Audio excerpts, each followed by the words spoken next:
Hannah Carter did not flinch when Brad Collins said he didn't want her. She stood perfectly still on that Wyoming platform, her worn suitcase at her feet. The January wind cutting straight through her coat, and she looked him dead in the eye, while every soul in Milford watched and waited for her to break. He told her he loved someone else. He told her she could find her own way home. And Hannah Carter, who had sold nearly everything she owned to board that train, simply said, "All right." She didn't cry, not once. If you're just finding this channel, please subscribe and hit that notification bell so you never miss a story. Drop your city in the comments below. I want to see exactly how far this story travels. The letter had arrived on a Tuesday morning in late October, and Hannah Carter had read it so many times since then that the paper had gone soft at the folds.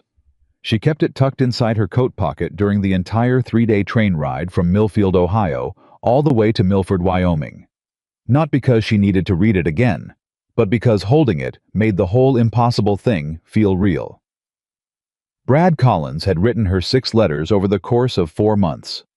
6 letters full of Wyoming sky and open land, and a man who said he was ready to stop being alone.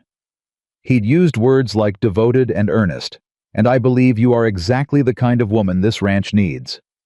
He'd described his house, his cattle, his ambitions. He had never once said he loved her, but Hannah had told herself that was honest, and she respected honest men. She was 25 years old, the daughter of a hardware store owner, and a woman who had taught her that a clean kitchen and a generous table were worth more than any number of pretty words. She was not a dreamer by nature.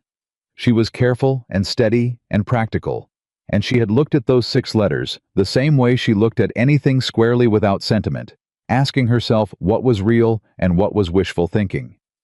What was real was that she had no suitors in Millfield, no prospects that weren't tied to men twice her age or half her ambition, and a father whose store was failing badly enough that her staying home was one more mouth and one less problem he needed. What was wishful thinking was that any of this would be easy. But Hannah Carter had never been afraid of things that weren't easy. She had packed 1 suitcase, sold her grandmother's brooch and the silver-backed hairbrush that had sat on her dresser since she was 12. Bought a one-way ticket because a round trip cost more than she had, and because she had decided to commit to the thing completely or not at all. Her mother had pressed both hands against Hannah's face before she boarded and said, "You are braver than you know, baby girl." And Hannah had held that for the entire journey like a second coat. The train pulled into Milford just past noon on a Wednesday in mid-January, and Hannah stepped onto the platform and immediately understood that Wyoming cold was an entirely different creature from Ohio cold. It came from everywhere at once, from the ground and the sky and the spaces between buildings, and it had a particular authority to it, as though the land itself was informing her that she was a guest here and would remain one until proven otherwise. She straightened her shoulders. She picked up her suitcase. She looked around the platform for Brad Collins. She spotted him almost immediately because he was the best-dressed man in sight. A tall, broad-shouldered man in his early 30s, with a fine coat and an expression she couldn't quite read from a distance. He was standing with a group of men near the far end of the platform, and beside him stood a woman in a deep green dress who was laughing at something one of the men had said. Hannah walked toward him with her chin up and her grip firm on the suitcase handle. And when he saw her coming, something shifted in his face. Not pleasure, not even recognition in the welcoming sense. Something closer to discomfort. "Mr. Collins," Hannah said, stopping a few feet away, because she had not been raised to assume familiarity before it was offered. "Miss Carter," he said. He did not move toward her. He did not remove his hat. He stood where he was and looked at her with that uncomfortable expression, and said nothing else for a moment that stretched out longer than it had any right to. Around them, the platform was not empty. There were a half-dozen ranch hands loading supplies, 3 women from what appeared to be the local dry goods store, watching with undisguised interest. A man in a minister's collar, who happened to be passing through, and the station clerk who had stopped pretending to work entirely. Hannah was aware of all of them in the way that a person becomes aware of an audience before they fully understand they're standing on a stage. "I need to speak plainly with you," Brad Collins said. "All right," Hannah said. "I wrote to you in good faith when I wrote those letters," he said, and his voice was not unkind exactly, but it had the particular quality of a man who had rehearsed this and was now discovering that rehearsed words feel worse coming out than they did going in. I believed at the time that I was ready for what I proposed. A practical arrangement. A woman to manage the house and provide stability. I thought that was what I needed. And now, Hannah said. He glanced sideways at the woman in the green dress, and Hannah understood everything in that single glance, understood it with absolute clarity, the way you understand something when you've suspected it all along, but refused to look at it directly. The woman in the green dress was not looking at Hannah. She was examining the buttons on her sleeve with great concentration. "I've since come to realize," Brad Collins said, "that I am in love with Miss Evelyn Marsh. We've come to an understanding over the past several weeks. I should have written to you. I meant to write to you. But I didn't know how to. I wasn't certain until recently, and by the time I was certain you were already—" He stopped. He cleared his throat. "I'm sorry for the inconvenience."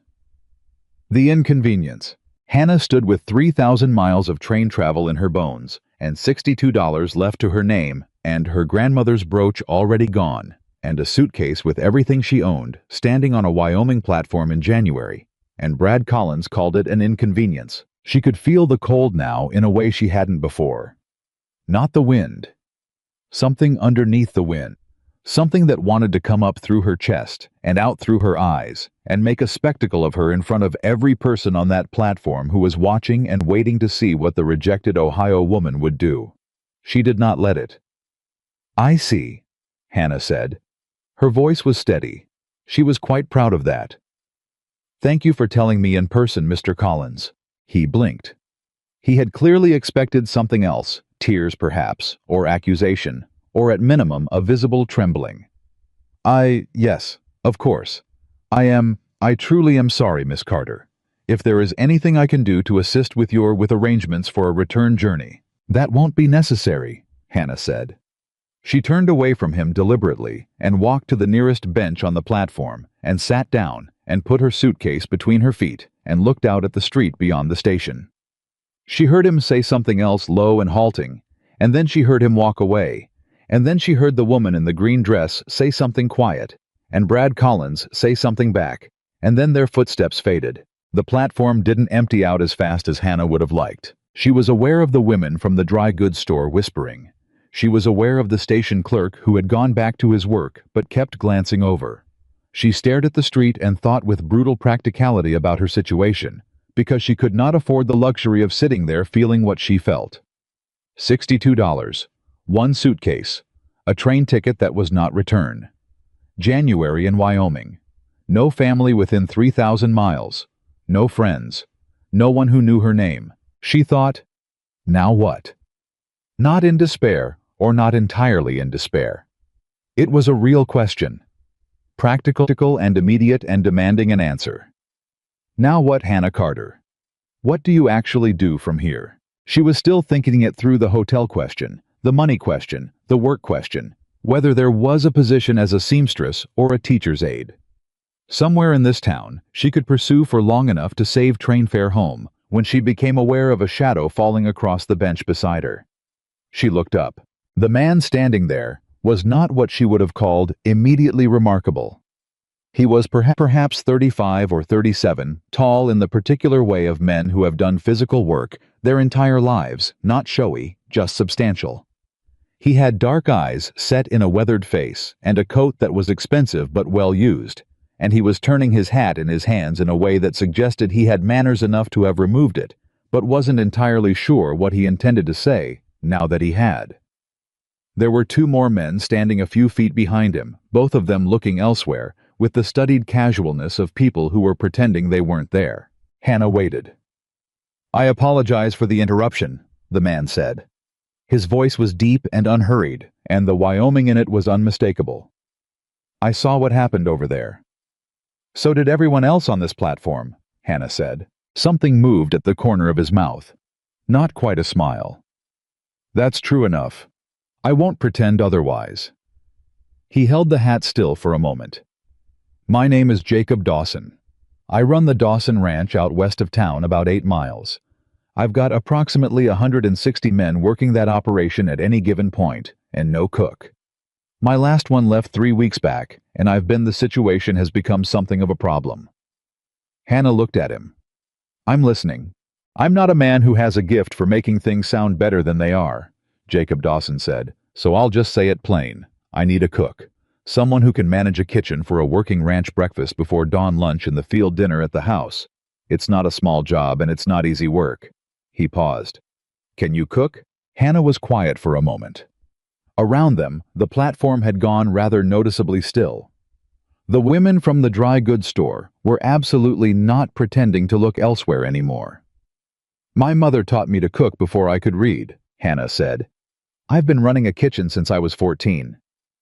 What kind of cooking? Everything you can make from a root cellar and a wood stove, she said. Bread biscuits, stew, roast pie, preserved soup beans, cornbread, salt pork. I can stretch a small amount of meat into a meal for 12, and I can make a decent Sunday dinner when there's more to work with. I've fed harvest hands, and I've fed my family through 2 bad winters. Jacob Dawson nodded once, slowly. The position comes with a room in the main house, 3 meals for yourself, and $6 a month. He paused again. I should tell you I have 2 children. A daughter 9 years old, a son 13. Their mother passed 3 years ago. They're good children, but they haven't had a woman in the house since their mother. Hannah looked at him for a long, careful moment. She was thinking about $62 and Wyoming winters, and what it would cost to stay in the town hotel while she figured out another plan. She was thinking about her mother's voice, saying braver than you know. She was thinking in a way she couldn't have fully articulated that this man had walked across a train platform to offer something to a woman he didn't know and had no obligation toward, and that the way he held his hat while he did it told her something about him that 6 letters from Brad Collins never had. I'll need to see this kitchen before I agree to anything, Hannah said. Jacob Dawson looked at her. Then the thing at the corner of his mouth became something more definite. That's fair, he said. One of the men standing behind him, a broad, red-faced fellow with the look of a foreman, made a sound that might have been a smothered laugh. Jacob shot him a look, and the sound stopped. My wagon's just down the street, Jacob said. He put his hat back on. If you're ready. Hannah picked up her suitcase and stood. She was aware with some satisfaction that every person remaining on that platform was watching her go, and that none of them had expected this particular ending to the scene. She didn't look back at any of them. She didn't look back at the spot where Brad Collins had stood. She walked beside Jacob Dawson off the platform and down the wooden boards of the main street, and she told herself to take the next hour as it came, and the hour after that, and not to think yet about anything larger. The wagon was a working wagon, not a fancy one, solid and practical with a canvas cover against the weather. The 2 men who'd been standing behind Jacob climbed up to the driver's bench, and Jacob helped Hannah up into the back without ceremony, which she appreciated. She didn't need ceremony. She needed to think. Those are my men, Jacob said, settling across from her in the wagon bed. Pete Gallagher, the red-headed one, he's my foreman. Been with me 15 years. The other one's Danny Walsh, good with horses. How long has the ranch been in operation? Hannah asked. My father built it. I took it over when I was 22. He said it without particular pride or modesty, just as a fact. We run about 4,000 head of cattle, wheat and corn for the feed, some for market. We've got a bunkhouse that holds 40 men and 3 additional barracks for the rest. And your children, Hannah said. Where are they during the day? Something shifted in his face. Just briefly, just a tightening around the eyes. Emma's with Mrs. Ecott, the wife of my East foreman most days. She's been kind enough to take her in the mornings. Lucas works alongside the men. He insisted on it after his mother died, and He stopped. I let him. Maybe I shouldn't have. How old was he when she died? 10. Hannah did the arithmetic and said nothing. The wagon moved through Milford and out onto the open road west, and Hannah looked at the land for the first time, really looked at it without the distraction of platforms and humiliation and immediate crisis. It was enormous in a way she had not fully prepared herself for. The sky was bigger than any sky she'd seen, vast and pale and cold, pressing down on a landscape of frozen grass and distant ridges, and the particular loneliness of open ground in winter. It was not beautiful the way Ohio valleys were beautiful. It was beautiful the way things are when they are exactly and entirely what they are without apology. "It's very large," Hannah said. "You get used to it," Jacob said. "I don't know if that's true," Hannah said. "I think some things you just learn to stand inside." He looked at her for a moment. Then he nodded like she'd said something worth considering. The Dawson Ranch came into view about 40 minutes later, and Hannah took it in as they approached the main house, 2 stories built solid and without pretension, smoke rising from 2 chimneys. The bunkhouse and barracks off to the east, a long, low structure that could have housed a small village. Barns paddocks. A blacksmith shed storage buildings, all of it connected by a network of well-worn paths. It was a working place.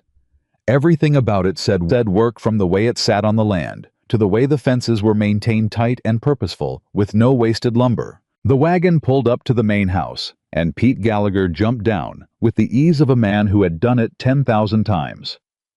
Jacob climbed out and offered his hand to Hannah, and she took it and stepped down with her suitcase.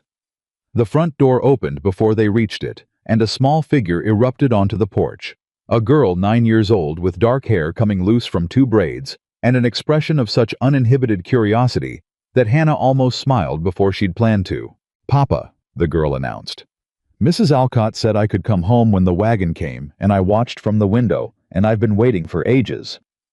She stopped on the porch steps and looked at Hannah with enormous dark eyes that were very obviously her father's.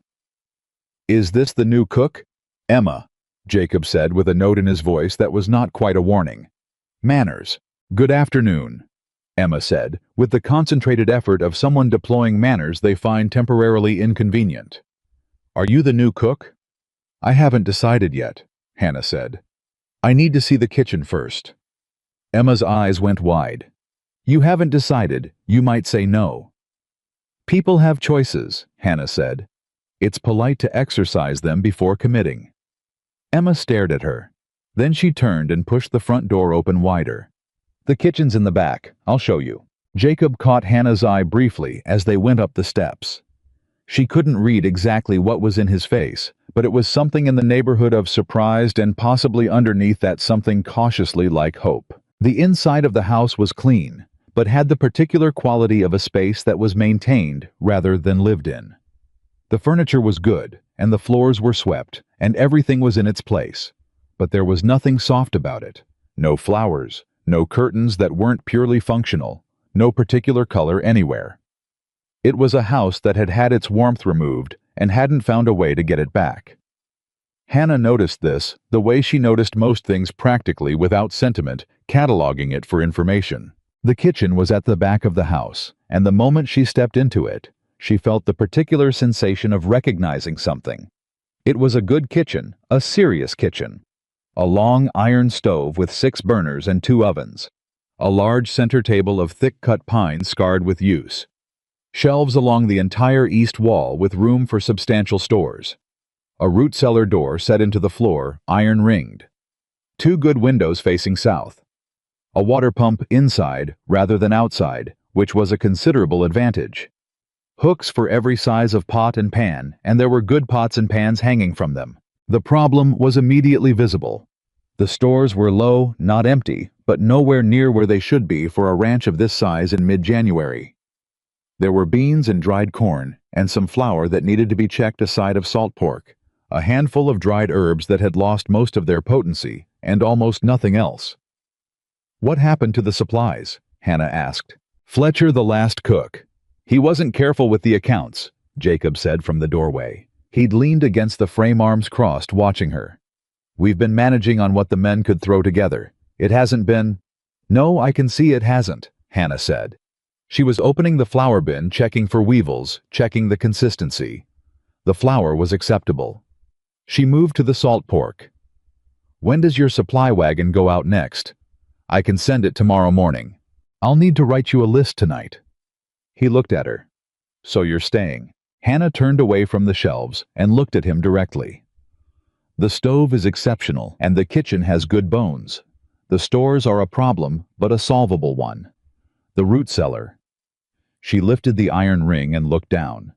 There were potatoes, some of them soft, but most still good, and several jars of what appeared to be preserved tomatoes and one of pickles. Better than I expected.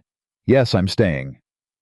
She let the cellar door down gently. $6 a month and a room in the house and meals as we discussed. Agreed, Jacob said. I'll start tomorrow morning. Tonight I want to look through what we have and think about the week's menu. Tonight you should probably... He stopped. You've been on a train for 3 days, Miss Carter. I know, Hannah said. I'll sleep once I've looked through the stores. She met his eyes. Mr. Dawson, I've just arrived in a place I've never been, in a situation I didn't plan for, and the only thing I have at the moment that I can actually do anything about is this kitchen. Please let me do something about it. There was a silence.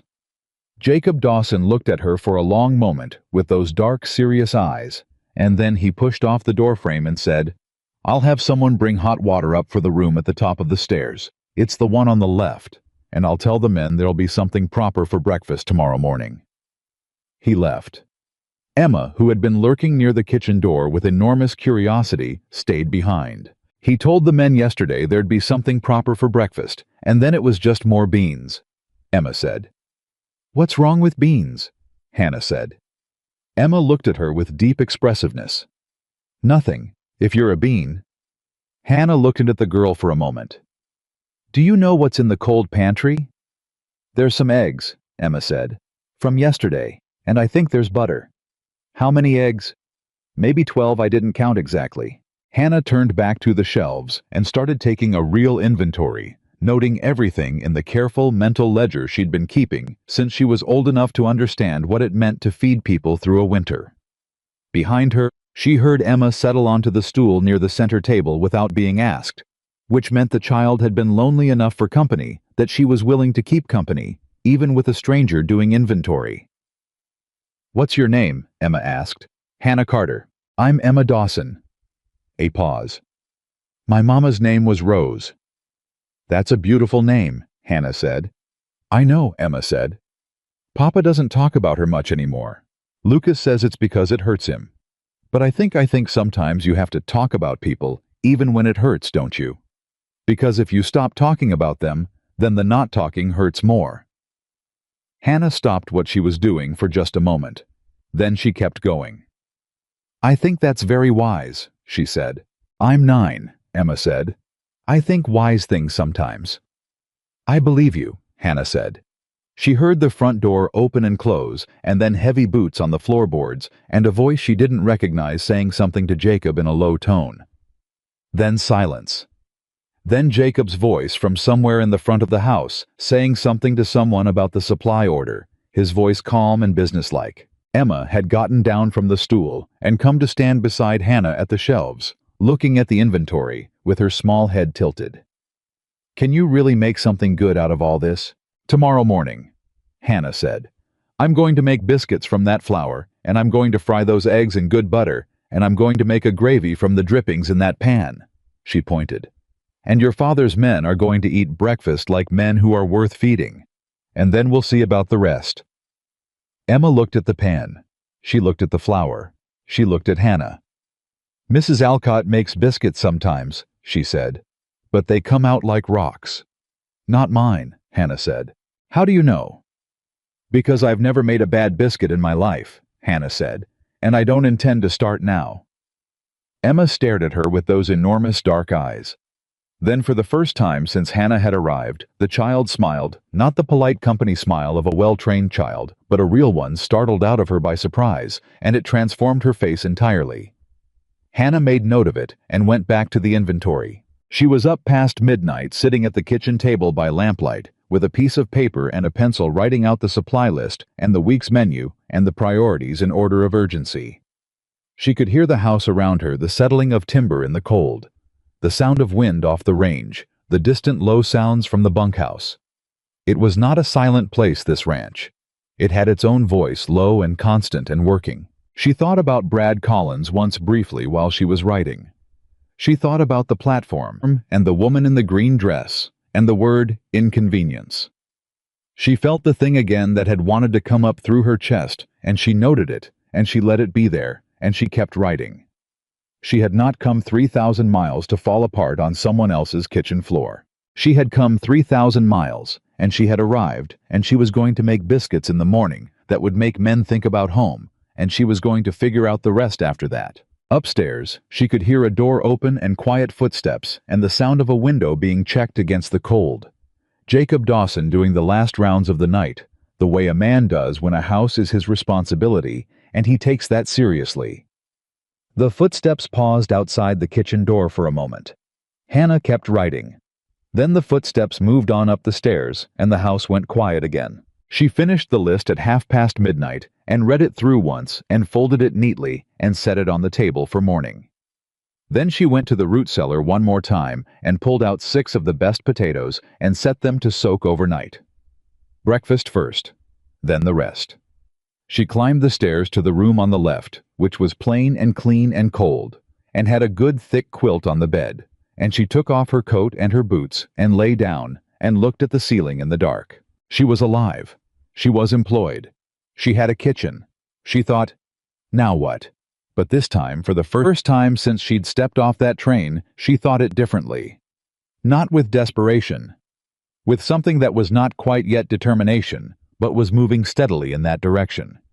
She was asleep inside of 2 minutes. She woke before 4, as she always did, in the black dark, before any light had thought about arriving, and she lay still for 3 seconds, listening to the house, and then she got up. By the time the first ranch hand came stumbling toward the cookhouse at 5:30, there was light in the kitchen window of the main house, and the smell coming from it was bread. Real bread, yeasty and warm, and beneath it, the smell of coffee, strong and honest, and beneath that, the smell of something frying in butter that made the half-asleep man stop walking entirely and just stand in the cold morning dark and breathe it in. By 6 o'clock, Pete Gallagher had come to the kitchen door to investigate. He stood in the doorway with his hat in his hands and looked at the table, which had a pan of biscuits resting on a cloth and a pot of gravy on the stove, and a skillet of fried eggs with their edges just crisped in butter, and he said very quietly, "Lord Almighty." "Is that a compliment or a prayer?" Hannah said without turning from the stove. "Both," Pete said. Jacob came downstairs at 6:15 and stopped at the kitchen door, the same way Pete had stopped, with a stillness that was not about the food exactly, or not entirely about the food. Hannah was moving between the stove and the table, with the matter-of-fact efficiency of someone who had done this 10,000 times and expected to do it 10,000 more. And the kitchen was warm, genuinely warm for the first time in weeks, from the look of Pete's face, and there was a small figure at the end of the table. Emma, who had appeared at 5:30 in her nightgown, asking if she could help, and had been set to folding napkins, of which there turned out to be a surprising number in a drawer Hannah had found. "Morning," Hannah said to Jacob. "Morning," Jacob said. He looked at Emma, who had napkins in a neat pile, and was eating a small biscuit with an expression of concentrated bliss. "You're up early," he said to his daughter. "Hannah needed help," Emma said. "I folded napkins," Emma added, as though this required clarification. Jacob looked at the kitchen, the warmth, the food, the smell, the small girl at the table, the napkins, and something moved through his face that he didn't seem entirely prepared for. He looked away. He said, "I'll tell the men to eat in shifts, 20 at a time." "I made enough for 40 in the first round," Hannah said. "Send them all." He looked at her. "You made enough for 40. I estimated the number and planned accordingly," Hannah said. "The biscuits will hold. The gravy's on low. Send them." There was a moment where Jacob Dawson looked at Hannah Carter, standing at his stove in his kitchen, making breakfast for 40 men, as though it were the most straightforward thing she'd done all week, which it more or less was, and the expression on his face was something Hannah didn't have a name for yet, but would eventually come to recognize. He sent the men. They came in shifts, and the kitchen held them, and the biscuits held, and the gravy held, and the eggs ran out after 30. But Hannah had anticipated that, and the potato hash she'd made from last night's soaking filled the rest of it. And when it was over, and the last man had gone back to his work, Pete Gallagher came back to the kitchen door and said with a directness that seemed characteristic of him, "Miss Carter, I don't know where you came from, and I don't know what you're doing here, but I want you to know that those men just ate a real breakfast for the first time in 3 weeks, and there's not a one of them that won't work better for it today." Hannah was already washing the pans. "Tell me something useful," she said. "What do they miss most? Most from home, I mean. What did their mothers make that they think about?" Pete blinked. It was clearly not the response he'd expected. He thought about it seriously for a moment, which she appreciated. "Pie," he said finally. "Tom Briggs talks about his mother's apple pie every time apple season comes around. Jenkins is always going on about salt-cured ham. And old Roberts, he's been on this ranch 12 years. He once told me his grandmother made a molasses bread that he's never found again anywhere." "Molasses bread," Hannah said. "I can do that." She paused. "Not today, but this week if the supply wagon comes back with what I need." Pete looked at her for another moment. Then he said very simply, "Thank you, miss," and put his hat back on and went back to work. Hannah washed the rest of the pans. Emma had fallen asleep at the table with her head on her folded arms, the napkins still in a neat pile beside her. Hannah looked at her for a moment, then lifted the child carefully. She was lighter than she should have been, and carried her to the small settee in the front room, and laid her down, and went back to the kitchen. She heard heavy footsteps on the staircase, and then Jacob in the front room very quietly, and then silence, and then his footsteps heading back toward the kitchen door. "She fell asleep," Hannah said before he could speak. "I see that," Jacob said. His voice was different, lower, rougher at the edges. She doesn't sleep anywhere but her room." "She got up at 5:30, Hannah said. "She was tired." "She talked to you," Jacob said. "This morning. I could hear her from upstairs." "She has a lot to say," Hannah said. "She hasn't had much to say lately," Jacob said. "Not to anyone." He stopped. He was standing in the kitchen doorway again, and he looked for just a moment like a man who had been carrying something very heavy for a very long time and had just shifted it slightly on his shoulder. Not put it down, just shifted it. "Lucas will be out with the East crew today," he said. "He won't come in for dinner. He eats with the men." "I'll send something out with the food wagon," Hannah said. "You don't have to." "I know I don't have to," Hannah said, and went back to the inventory she'd been updating. "I want to know what he likes. Can you tell me, or should I ask Pete?" Jacob was quiet for a moment. Then he said, "He likes cornbread. His mother used to make it with honey." "I'll need molasses or honey, whichever the supply wagon can get." "I'll add it to the list," Jacob said. "I already did," Hannah said. There was a silence that was not uncomfortable. Then Jacob said, "I'll be in the East barn until midday if you need anything." "I won't need anything," Hannah said, "but thank you." He left. Hannah heard his boots cross the front room pause near the settee where Emma was sleeping, and then the front door opened and closed. She stood in the kitchen for a moment in the quiet. The real quiet, not the desperate quiet of the train platform, but the working quiet of a house that had things being done inside it. The stove ticked and settled. The wind came off the range and pressed against the south windows. Somewhere outside a horse made a sound, and a man made a sound back at it low and calm. Hannah Carter put her pencil behind her ear and got back to work. She had bread to start for the afternoon, and a stew to plan with whatever the root cellar could contribute, and a kitchen to fully understand before the day was out. She had a list of supplies that needed to reach this house by Friday, or the weekend menu was going to require creativity.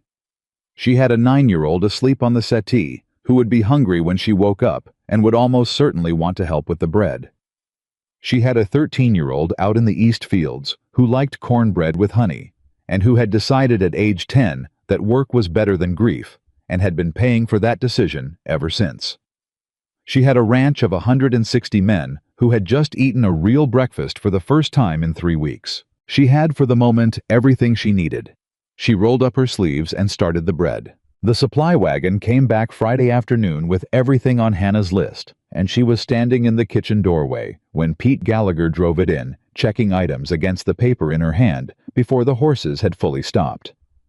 50 pounds of good flour, salt pork in quantity, dried beans, cornmeal lard molasses, a crate of winter apples that were soft in spots, but workable coffee enough to last the month.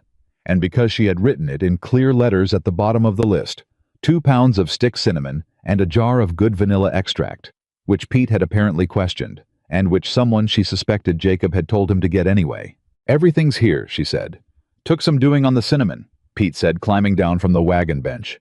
"Hargrove at the dry goods store said nobody out this way buys cinnamon in quantity." "They will now," Hannah said, and went inside to start making room. She had spent the 3 days since her arrival learning the kitchen the way you learn any serious thing, by doing it in every condition and at every hour, by finding out where it was generous and where it was difficult, by understanding its particular rhythms. The stove ran hot on the left side and needed watching after the first hour. The root cellar was colder than the ideal for potatoes, and she'd moved the best ones to a shelf near the stove. The water pump stiffened in the early morning cold and needed 2 hard primes before it flowed. The bread shelf on the east wall got good morning light, which helped the dough rise. She knew these things now. This kitchen was hers, and she was learning to speak its language. What she had also been learning in those 3 days was the ranch itself, not the land or the operations which were Jacob's domain, but the human architecture of the place. The way certain men came early to breakfast because the bunkhouse was cold and the kitchen was warm, and they needed 5 quiet minutes before the day started. The way old Robert's 12 years on this ranch, Pete had said, always stood near the door, rather than sitting, a habit of a man who had once been free-ranging and had never entirely made peace with enclosed spaces. The way Danny Walsh, the young one who was good with horses, saved half his cornbread every meal, and Hannah had initially thought he was wasting it until she noticed him feeding it to the old mare in the east paddock every afternoon without fail. She noticed these things because her mother had taught her that feeding people well meant knowing them at least a little. You couldn't cook for ghosts.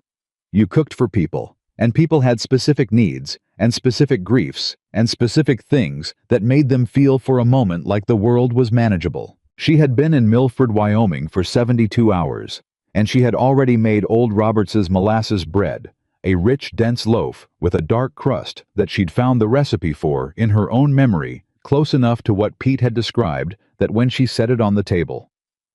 Thursday morning, Roberts had gone very still and then eaten 3 slices without speaking, and when he finally looked up, his eyes were wet and he said, "My grandmother made this," and Hannah said, "I know," and he hadn't said another word, but he'd been the first man at the table every morning since. Emma had been in the kitchen every day. Hannah had given her real tasks, not keep the child busy tasks, but actual work. Measuring flour, rolling dough, learning the difference between bread dough, which needed muscle, and biscuit dough, which needed restraint. Emma had a natural instinct for baking that Hannah recognized from her own childhood, a feeling for when something was right, an ability to pay attention with her hands. She made mistakes, and she took correction without drama, and she tried again, which were the 3 most important qualities a person could have in a kitchen. She had not yet met Lucas properly. She'd seen him across the yard in the mornings, heading out with the East crew before breakfast, not coming in. Pete had mentioned without being asked that Lucas had eaten with the men since he was 11, and that Jacob had let it go because the boy needed something to anchor himself to after his mother died, and work had been it. Hannah had sent cornbread with honey on the food wagon Thursday and Friday, and had gotten no direct response, which was fine. She wasn't trying to win anyone. She was trying to do her job, and doing her job well was the only argument worth making. It was Saturday morning when it changed. She was at the stove at 5:45, getting the first round of biscuits into the oven, when she heard the front door open and close, and footsteps that were not Jacob's and not Pete's. Lighter than Jacob, heavier than Emma. A teenager's walk, still figuring out how much space it occupied in the world. She kept her back to the door and kept working. "There's coffee on the left side of the stove," she said. "Mugs are on the second shelf." A silence. Then the footsteps came into the kitchen and stopped. She heard the sound of a mug being taken down, of the coffee pot being lifted. "The cornbread on Thursday," a voice said. It was low for 13 working toward the register. It would eventually settle into. "Was that the honey from the supply wagon?" "Yes," Hannah said. "We didn't have any before that." Another silence. She turned the biscuits and closed the oven. She heard him pour his coffee, and then she heard him sit down at the kitchen table, not standing near the door like he was ready to leave, sitting, which was something different. It was good, Lucas said. "The cornbread." "Thank you," Hannah said. "My mother made it with honey," he said, and his voice stayed steady, but she could hear what it cost him to keep it that way. "I know," Hannah said. "Your father told me. Papa told you about her cooking. He told me you liked cornbread with honey. That was enough for me to understand." She turned from the stove and looked at him for the first time directly. He was tall for 13, with his father's dark eyes, and something around the jaw that was going to be Jacob's jaw in 10 years, and he was holding his coffee mug with both hands, the way people do when they're cold, or when they need something to hold. He was wearing working clothes already at 5:45 in the morning. "You're up early," she said. "I'm always up early," he said. "I check on the horses before the day starts." "Your father know you do that." "It was his idea," Lucas said, and there was something in his voice that was not quite pride, but was adjacent to it. The satisfaction of a boy who has been given real responsibility and takes it seriously. Hannah went back to the stove. "I'm making enough biscuits for 60 this morning. You can eat here, or with the men, whichever you prefer." How was quiet long enough that she thought he might not answer. Then he said, "I'll eat here." She didn't make anything of it. She just handed him the butter dish from the shelf and said, "First batch is in 12 minutes, and went back to work. When Jacob came downstairs at 6, he stopped in the kitchen doorway and found his son sitting at the table eating a biscuit with butter and talking to Hannah. Actually talking. Not the monosyllabic reports he gave his father, but talking, explaining to her the difference between the East Paddock horses and the West Paddock horses in terms of temperament, and how you had to approach each one differently. And Hannah was listening while she worked and asking questions that were real questions, not the placating kind adults ask children when they're not actually listening.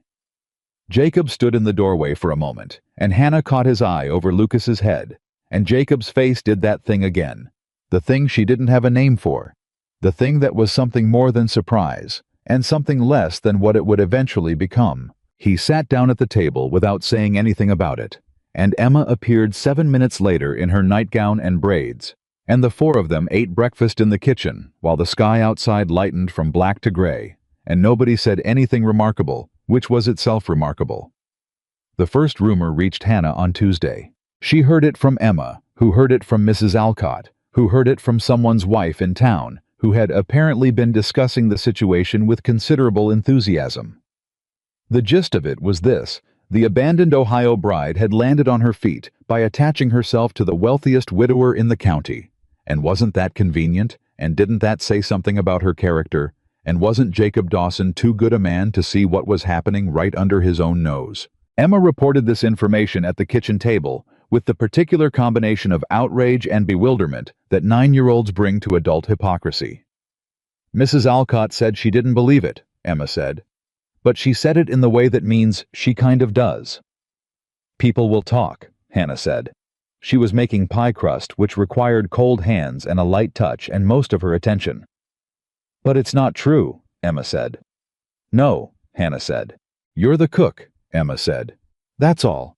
Papa hired you because we needed one." "I know that," Hannah said. "You know that. Your father knows that. The rest of it will sort itself out." "What if it doesn't sort itself out? What if they keep saying it?" Hannah set down the rolling pin and looked at Emma directly. "Then they keep saying it, and I keep doing my job, and in a year, everyone will know exactly what I am and what I'm not, and all the talk will have been for nothing. That's usually how it goes." Emma considered this. "That seems like it takes a long time." "Most worthwhile things do," Hannah said, and picked the rolling pin back up. But she was not as settled as she sounded, and she knew it. The rumors were not nothing in a small town. In a small county, reputation was the only currency that lasted, and a woman who arrived as a mail-order bride and ended up as the cook for the man who rejected her was exactly the kind of story that people shaped to fit their existing assumptions. There was nothing she could do about the story, except be visibly, consistently, undeniably what she actually was: a cook, an employee, a woman doing an honest job. She made the apple pies that afternoon, 3 of them, with the soft winter apples and the cinnamon she'd insisted on, with a lattice top that she cut with a knife, and laid with the mechanical precision of someone who had done it too many times to count. The smell that came off those pies when she pulled them from the oven at 4 in the afternoon was the kind of smell that travels, that gets into the walls and the curtains and the coats hanging by the door and stays there for days. And Pete Gallagher, who happened to be walking through the front room to find Jacob stopped dead in his tracks and stood very still, the way a man does when something bypasses his mind entirely and goes straight to some older part of him. "Is that?" he started. "Apple pie," Hannah said from the kitchen. "It'll be cold by dinner if no one interferes with it." Pete put his hat on and went to find Jacob with a different quality of urgency than he'd had before. Jacob came in from the barn at 5:30 and stood in the kitchen with his hat in his hands and said very carefully, "The men are going to want to know if this is going to be a regular occurrence." "If the supply wagon keeps bringing apples," Hannah said, "then yes. I'll make sure it does," Jacob said. She looked at him. He looked at her. Then he said, as if it had just occurred to him, "You didn't have to do this. The pies. It wasn't on the weekly menu." "No," Hannah agreed. "But Roberts told me this morning that Tom Briggs hasn't been sleeping. He's been worrying about his wife back in Colorado. She's expecting their first child, and he can't get back until spring, and the worry is eating him alive." She paused. "I can't fix that. But I can make him think about home in a way that's kind instead of just painful. Sometimes that's enough." Jacob looked at her for a long time. Then he said quietly, "My wife used to say something like that. That cooking was a form of care." "She was right," Hannah said, and meant it simply without anything behind it except agreement. He nodded once, put his hat back on, and went back to work. The following Thursday was the first real test. It had been cold all week. Not the light Wyoming cold that Hannah was beginning to adjust to, but a deep, mean cold that came down off the northern range and stayed dropping temperatures low enough that the water pump in the kitchen needed 3 primes instead of 2, and the men working outside came in for meals with a stiffness in their faces that was more than tiredness. Over 30 men had been working a section of fence on the north boundary, repairing damage from a November storm, and the cold had slowed the work and shortened tempers, and by Thursday noon, the bunkhouse was crackling with the particular friction of tired men who had run out of patience with each other. Hannah heard about it from Danny Walsh, who came in for the midday meal, looking like a man who had narrowly avoided a fight. "Jenkins and Briggs nearly came to blows over the fence post allocation," he said. "Pete had to step in. Jenkins threw a bucket." "Was anyone hurt?" "Just the bucket," Danny said. "But it's bad out there. Everyone's cold and nobody's slept enough, and Briggs is half out of his mind with worry about his wife and—" He stopped. "Sorry, miss, not your problem." "What would help?" Hannah said. "Right now, today at the midday meal, what would make those men feel better for an hour?" Danny blinked. I don't know. Something hot." "I have hot," Hannah said. "What else?" he thought. Something that takes a long time. Something that says somebody put work into it." He paused. "My mother made beef stew on bad days. She said it was the smell more than the food. Like if you walk in from the cold and something smells like it's been cooking since morning, it means somebody thought about you before you got there." Hannah was already moving. She had started the stew 2 hours before because she'd felt the cold shift in the night, and she planned ahead. She pulled the lid off the pot and looked at it. The beef had broken down into tenderness. The onions had dissolved into the broth. The potatoes were giving off their starch and thickening everything, and the smell that came up from it was exactly what Danny had described. "Somebody thought about you before you got there." She added the last of the black pepper and a handful of dried parsley. She pulled 6 loaves of bread from the oven. Dark brown, thick, crusted, the kind that holds up to being torn with cold hands. She set the table in the large dining room off the kitchen. For the first time since she'd arrived, the men had been eating in the bunkhouse and the cookhouse, not in the main house, and she put everything out properly, the bread and the butter and the bowls, and she sent Emma to tell Pete to send the men in shifts. When Jenkins and Briggs came in together, still not looking at each other, and sat down at opposite ends of the table, and the stew went into their bowls, and the bread came around, and the smell of it got into the room and stayed there. Hannah watched from the kitchen door. She watched Jenkins pick up his bread and tear it, and she watched Briggs wrap both hands around his bowl the way Danny had described, and she watched the stiffness come out of both their shoulders in the space of about 3 minutes. By the end of the meal, Jenkins had passed Briggs the butter without being asked, and Briggs had said something low that made Jenkins make a sound that was close to a laugh, and it wasn't peace exactly. It was the precondition of peace, the small clearing of space where peace might grow if nothing knocked it over. Pete Gallagher came in last. After all the men had eaten and sat down at the table, and looked at Hannah with an expression she was beginning to recognize as his version of astonishment. "Whatever you did," he said, "you can do it every Thursday." "I didn't do anything," Hannah said. "I just made lunch." "Miss Carter," Pete said, "in 15 years on this ranch, I have never seen Jenkins pass anything to Briggs without an argument." Hannah picked up the empty breadbasket and took it back to the kitchen. The twist she hadn't expected came that evening when Jacob called her into the front room after dinner. He was standing by the fireplace with a piece of paper in his hand and an expression that was careful and complicated, and Hannah came in from the kitchen and stopped when she saw his face. "Sit down," he said. Then, as if he'd heard how that sounded, "Please, if you don't mind." She sat. He stayed standing. He looked at the paper and then at her, and then he said, "I had a letter from Brad Collins today." The name hit her somewhere behind the sternum, not with grief, but with the sharp shock of the unexpected. She kept her face neutral. "All right. He's heard you're working here," Jacob said. "He's heard about you. What you've done here in 2 weeks." The men talk when they go to town, and apparently quite a bit of what they say involves the food.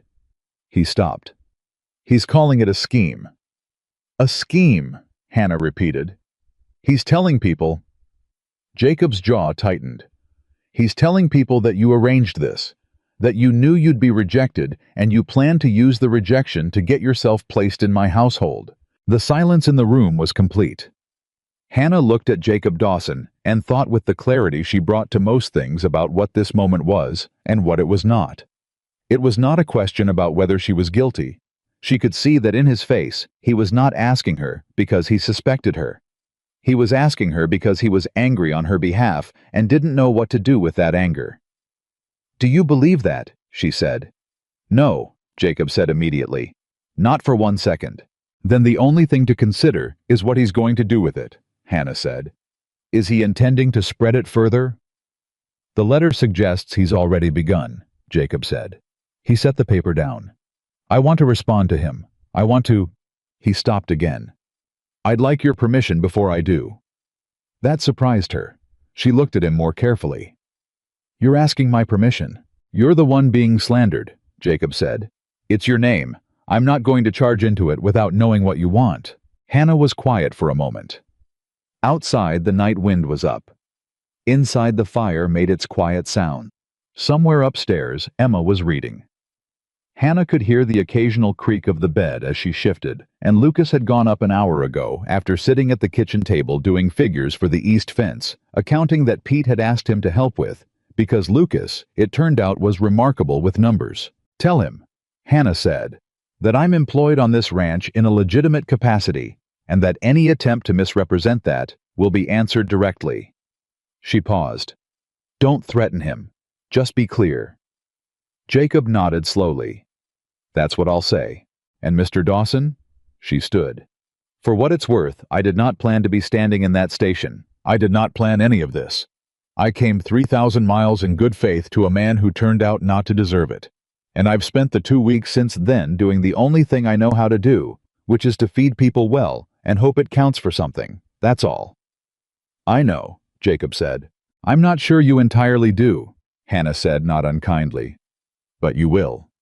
She went back to the kitchen to start the bread for the morning. She heard him sit down heavily in the chair by the fire after she left, and she heard him stay there for a long time. The second week stretched into the third, and the rhythm of the ranch began to absorb Hannah the way any strong current absorbs something moving at speed, not all at once, but steadily, until the current and the thing moving through it are going the same direction. She woke before 4. She started the stove. She planned the day's meals against the supplies. She made bread on Monday, Wednesday, and Friday cornbread on Tuesday and Thursday. She made soup every day because in a Wyoming winter, soup was not a luxury, it was a mechanism. She made biscuits every morning because biscuits in quantity made well were the closest thing she knew to a universal language. She started teaching Emma properly. Not just folding napkins or measuring real cooking, the kind that started from an understanding of why things worked the way they did. She explained the chemistry of bread in terms simple enough for a 9-year-old without being condescending. She showed her how fat affected texture, why salt mattered, how heat transformed things from one state into another. Emma absorbed it with the intensity of a child who had found the thing she was built for, which Hannah recognized because she had found the same thing at roughly the same age. "Did your mother teach you like this?" Emma asked one afternoon, both of them elbow deep in bread dough.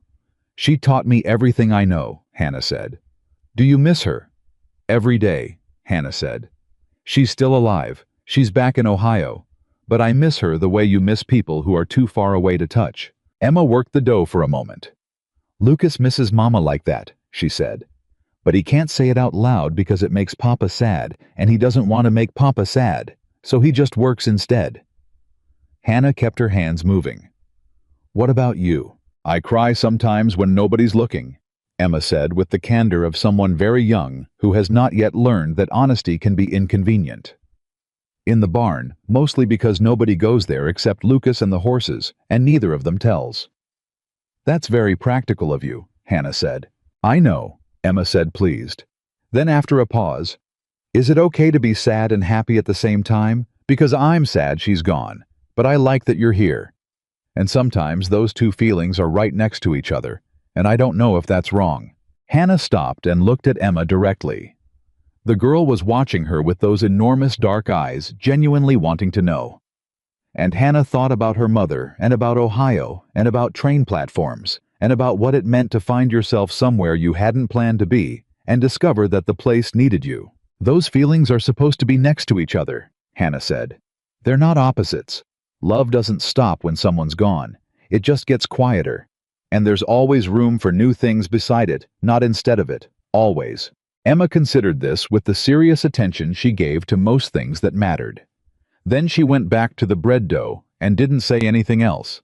But when Jacob came in 20 minutes later and found both of them at the table with flour to their elbows, and Emma explaining to Hannah with considerable authority that the East Stallion had a different personality in the mornings than the afternoons, he stood in the doorway again. Hannah looked at him. He looked at his daughter. His face did the thing, and this time Hannah let herself see it for what it was. A man watching something return to his house that he had believed was gone for good. She looked away. The night it changed, with Lucas, happened on a Thursday. In the third week, when the temperature dropped past what was ordinary, and stayed there. And a rider came in from the north pasture at 9 in the evening to tell Pete that 3 of the younger cattle had gone through a thin patch of ice on the East Creek, and that the men trying to get them out were going to need to work through the night. Pete got Jacob, and Jacob got the men, and within 20 minutes, half the ranch was mobilizing in the dark and the cold, and Hannah was already at the stove. She didn't ask permission. She pulled the flour and the lard and the dried beans and the salt pork, and she started building the largest batch of camp food she'd made in her life. A pot of bean and pork soup that could sit on low heat, indefinitely. 2 sheet pans of biscuits she could remake in batches. Coffee in the biggest pot the kitchen had. Lucas came through the kitchen on his way out with the men pulling on his coat, and stopped when he saw what she was doing. "You don't have to," he started. "I know," Hannah said. "Go help your father. I'll have food when you come back in." He started for the door again. Then he stopped, and without turning around he said, "The men on the night crew, they take their coffee with more sugar than the day crew. 2 spoons instead of 1. Papa takes his black. Pete takes it with just a little, not much." Hannah looked at his back. "Good to know," she said. "Thank you." He went out into the dark. She cooked through the night. Emma slept upstairs. The kitchen was warm and the rest of the house was dark, and Hannah stood at the stove in the deep quiet of the small hours and stirred the soup and thought about Ohio and thought about her mother, and did not think about Brad Collins or the rumors or what people said in town, because those things existed at a distance, and the stove was immediate, and the soup was real, and at some point, the only thing you could do with difficulty was meet it with something useful. Jacob came in at 3 in the morning with the ice still on his coat, and his face drawn with cold, and found Hannah at the stove, with a full pot of soup, and the biscuits, keeping warm in the closed oven, and the coffee hot. And he stood in the kitchen doorway and looked at her, and she handed him a mug of black coffee without speaking, and he took it with both hands and drank half of it standing there. "The cattle," she said. "Two out," he said. "One's still in the water. Pete and 4 men are still out there." "The soup hold," she said. "Bring the men in rotation." He nodded. Then he said, "You've been here all night." "Yes." "You didn't have to." "Mr. Dawson," Hannah said with a patience that was not impatience, "please stop telling me what I didn't have to do. I'm aware of the boundaries of my employment. I also know that men who work through a Wyoming winter night without food in their bodies are men who make mistakes, and mistakes in that kind of cold cost more than food does. So I cooked." He looked at her for a long, steady moment. Then he said, "All right." "All right," she agreed. I went back out. She refilled her own coffee and went back to the stove. Lucas came in at 4:30 with 3 other men, all of them with the careful movements of people who are exhausted and cold to the center of themselves, and Hannah had bowls on the table before they sat down. Lucas wrapped both hands around his bowl, the same way his father had wrapped both hands around the coffee mug, and she recognized the gesture for what it was. People reaching for warmth. Any warmth when they'd been without it long enough. The third cow came out of the creek at 5:15, and Pete Gallagher came in at 5:30 with snow on his coat and ate 2 bowls of soup and 4 biscuits without stopping.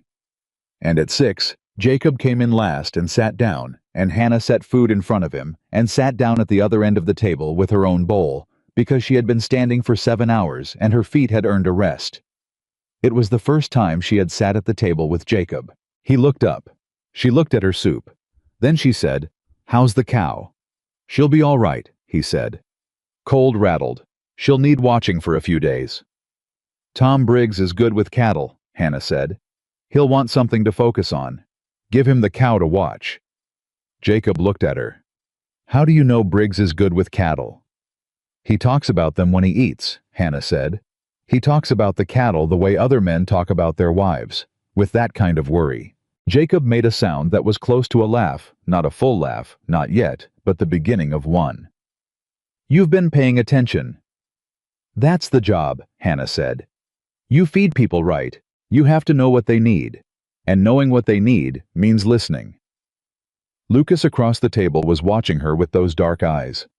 He hadn't said anything since he came in, but he had not left the table, which was its own statement.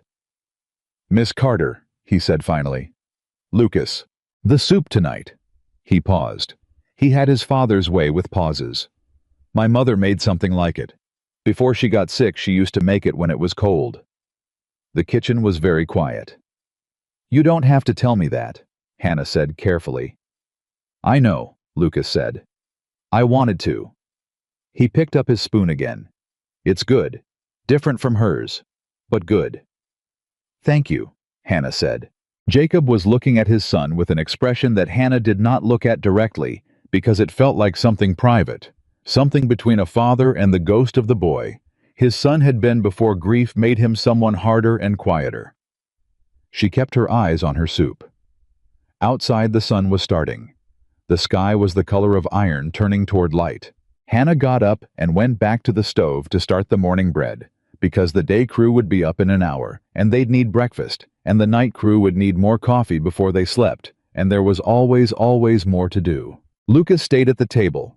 He didn't go upstairs. He just sat there with his bowl and his coffee and watched the sky lighten through the kitchen window, and Jacob sat at the other end and let him and Hannah work at the stove between them, and the kitchen was warm, and the bread dough was rising, and outside the Wyoming cold was exactly what it always was.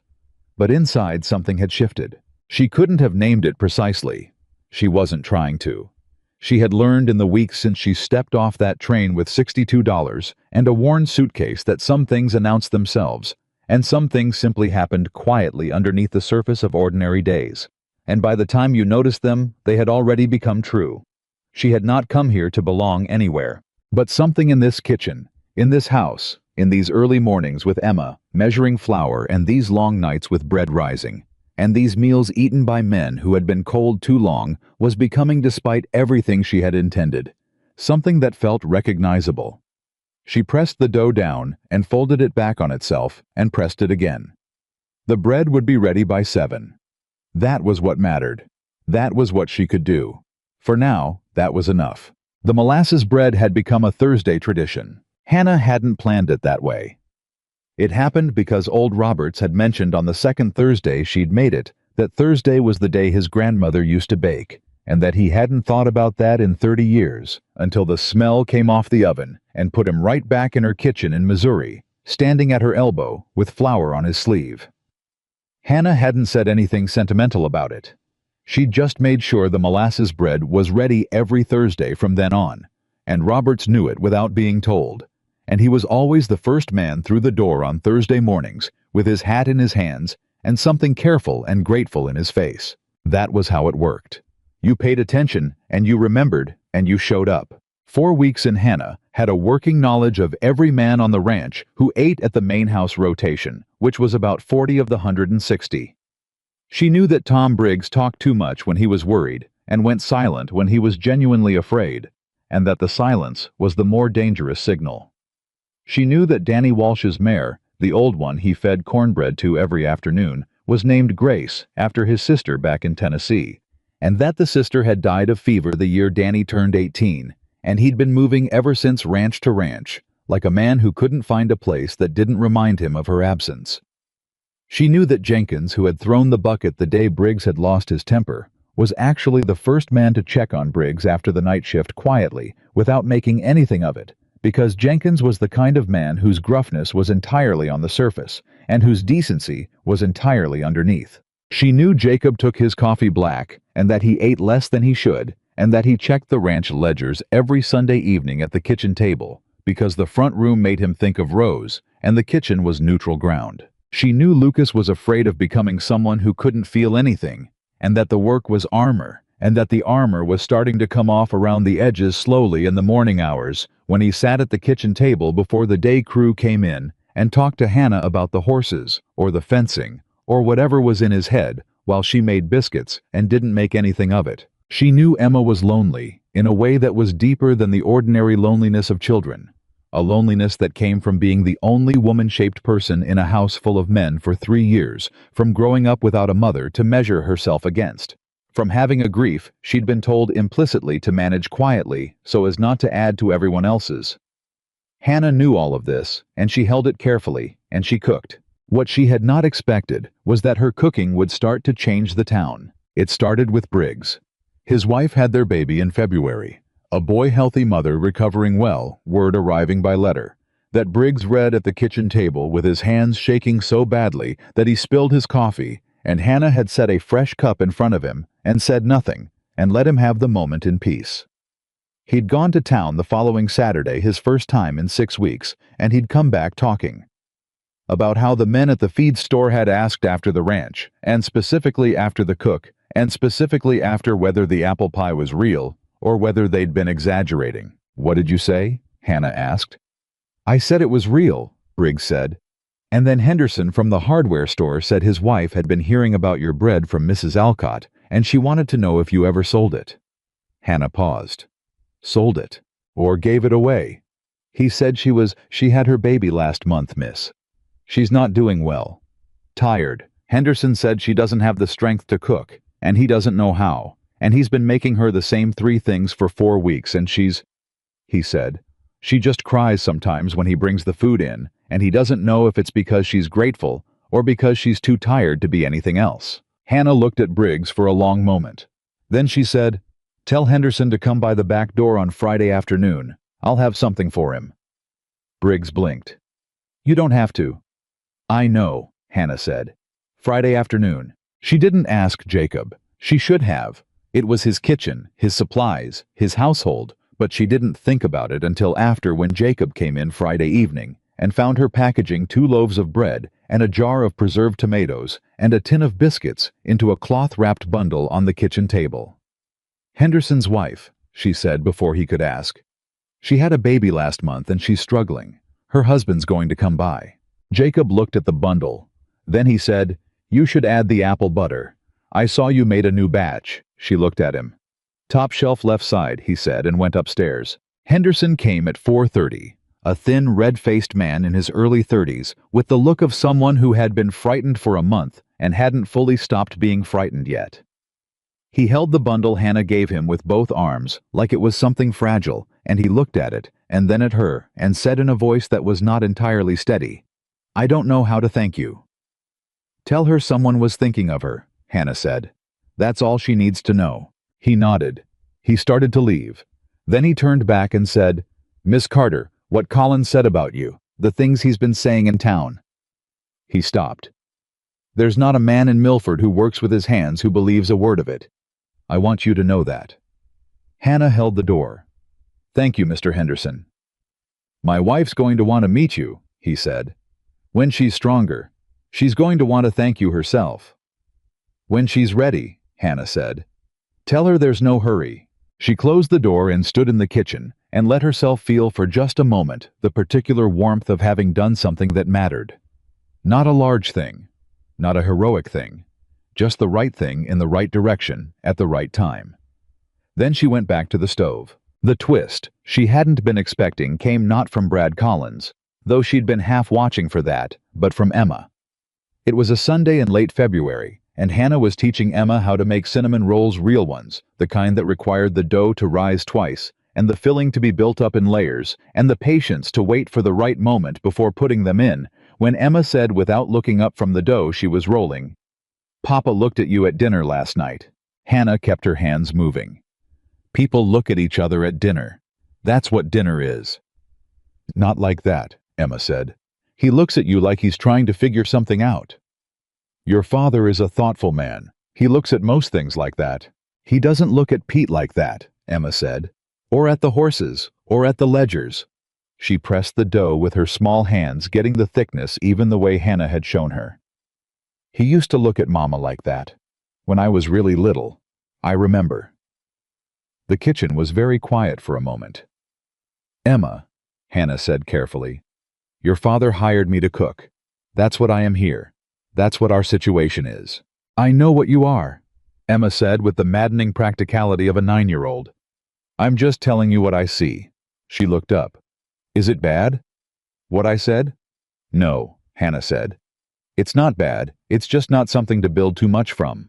Emma considered this, and nodded, and went back to the dough, apparently satisfied, and Hannah went back to the cinnamon filling she was mixing, and tried to return to the business-like steadiness she had been maintaining for 6 weeks with considerable effort.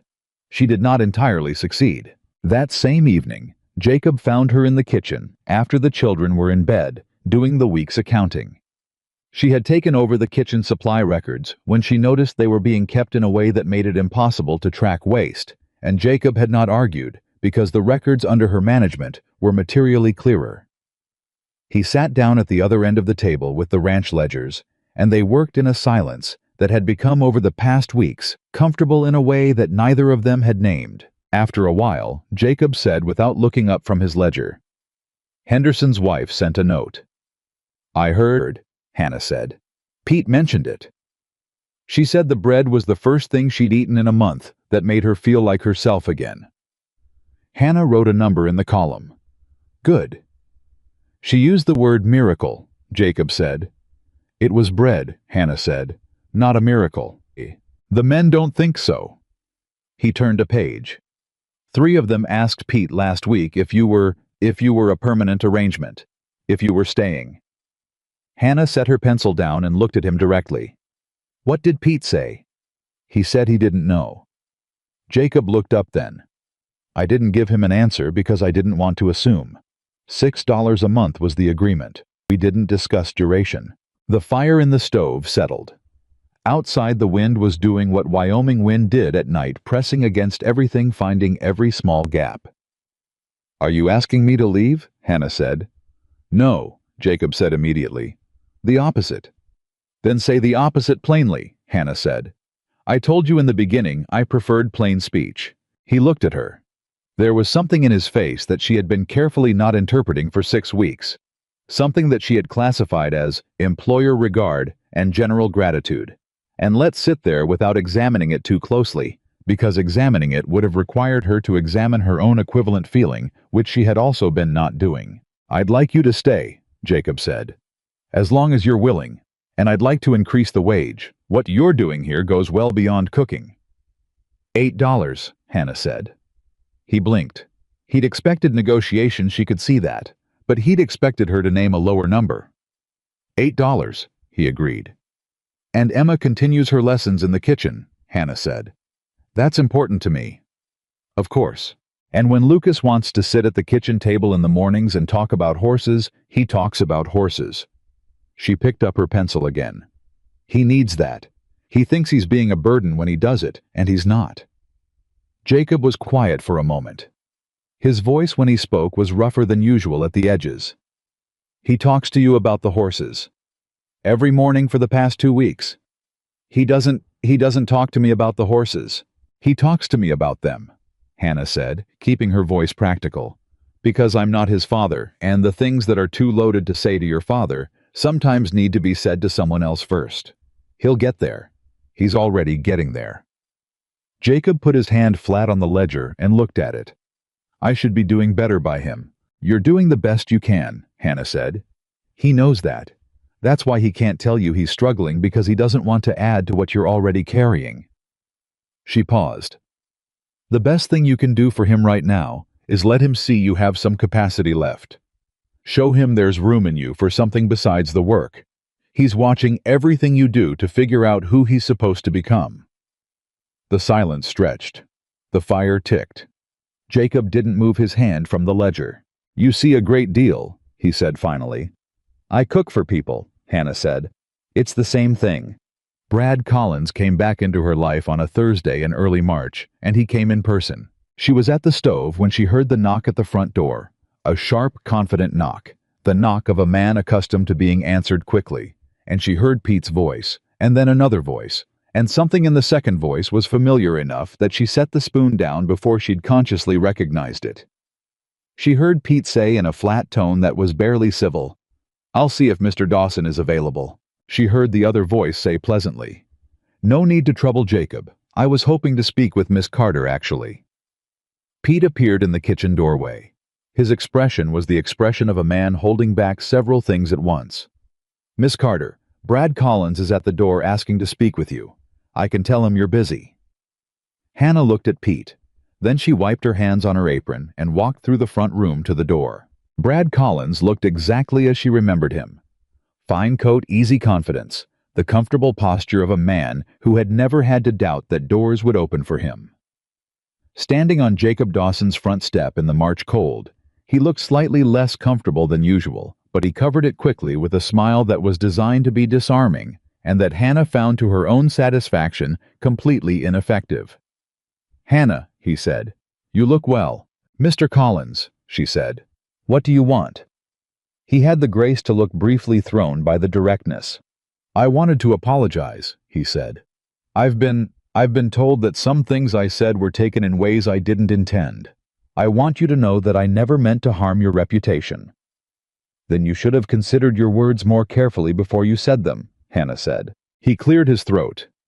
I want to be honest with you, Hannah. What I did to you at the station was wrong. I know that. I've known it since the moment I said it." He paused, and something shifted in his face. Something that was either genuine or was a very good imitation of it. "Evelyn and I, it didn't work. It turned out we weren't well suited." Hannah looked at him. She understood with absolute clarity what this conversation was. She understood it the way she understood most things practically, without the interference of wishful thinking.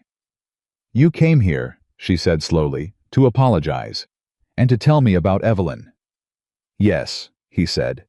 "Why?" He looked at her with an expression that was trying very hard to be earnest. "Because I think I was a fool," he said. "And I think that what I threw away was something worth reconsidering." The air between them was cold and very still. "I see," Hannah said. "Mr. Collins, Brad, I'm going to be direct with you because I was raised to be direct, and because you have already cost me enough time, and I'd rather not waste more of either of ours." She kept her voice level. "What you did at that station was not a mistake of circumstance. It was a choice. You chose to say what you said in a public place in front of witnesses, in a way that was designed to make it final and unavoidable. You called it an inconvenience. She paused. I am not an inconvenience. I am a person. And the version of me you're looking at right now, standing on this step with a job and a kitchen, and a place in this community that I built with my own hands in 6 weeks, is not someone who is available for reconsidering. Brad Collins's expression shifted. Something tighter came into it. You're making a mistake, he said. What you think you have here, what you think Jacob Dawson is offering you, it isn't what it looks like. He hired you because he needed someone disposable, someone who'd work cheap because she had no other options. Do you really think a man like him is going to— I think, said a voice from directly behind Hannah, that you should stop talking. She had not heard Jacob come to the door. She turned slightly, and he was there, not in the doorway he had come outside, was standing behind her and to her left, and his voice was very quiet and very composed, which was somehow more alarming than if he had shouted. Brad Collins's confidence flickered. Jacob, this was a private conversation. On my property, Jacob said, which makes it my conversation too. He stepped forward, coming alongside Hannah, and when he spoke again, there was nothing in his voice except absolute certainty. Miss Carter is employed on this ranch by her own choice and on her own terms. She is respected by every man here and valued far beyond her wage. If you've come to offer her something better, I suggest you be prepared to defend it. And if you've come to say anything else that damages her standing in this county, I suggest you think very carefully about what that will cost you. The two men looked at each other. Collins broke first. He looked away, adjusted his coat, and made the small, self-correcting movements of a man reforming his dignity. I'll leave, he said. That would be best, Jacob said. Brad Collins looked at Hannah one more time. Whatever he saw in her face was apparently not what he'd been hoping for, because he put his hat on and turned and walked back to his horse without another word. Hannah stood on the step until she heard him ride out. Then she turned and went back inside without looking at Jacob, because she needed a moment to get the complicated mixture of things she was feeling back under control before she was ready to discuss any of it. She went back to the stove. She picked up the spoon. She stirred. Jacob came in and stood in the kitchen doorway. Are you all right? He said. Yes, Hannah said. What he said about— I know what he said, Hannah said. It isn't true. I know it isn't, Jacob said. I want you to know I know. She turned from the stove and looked at him.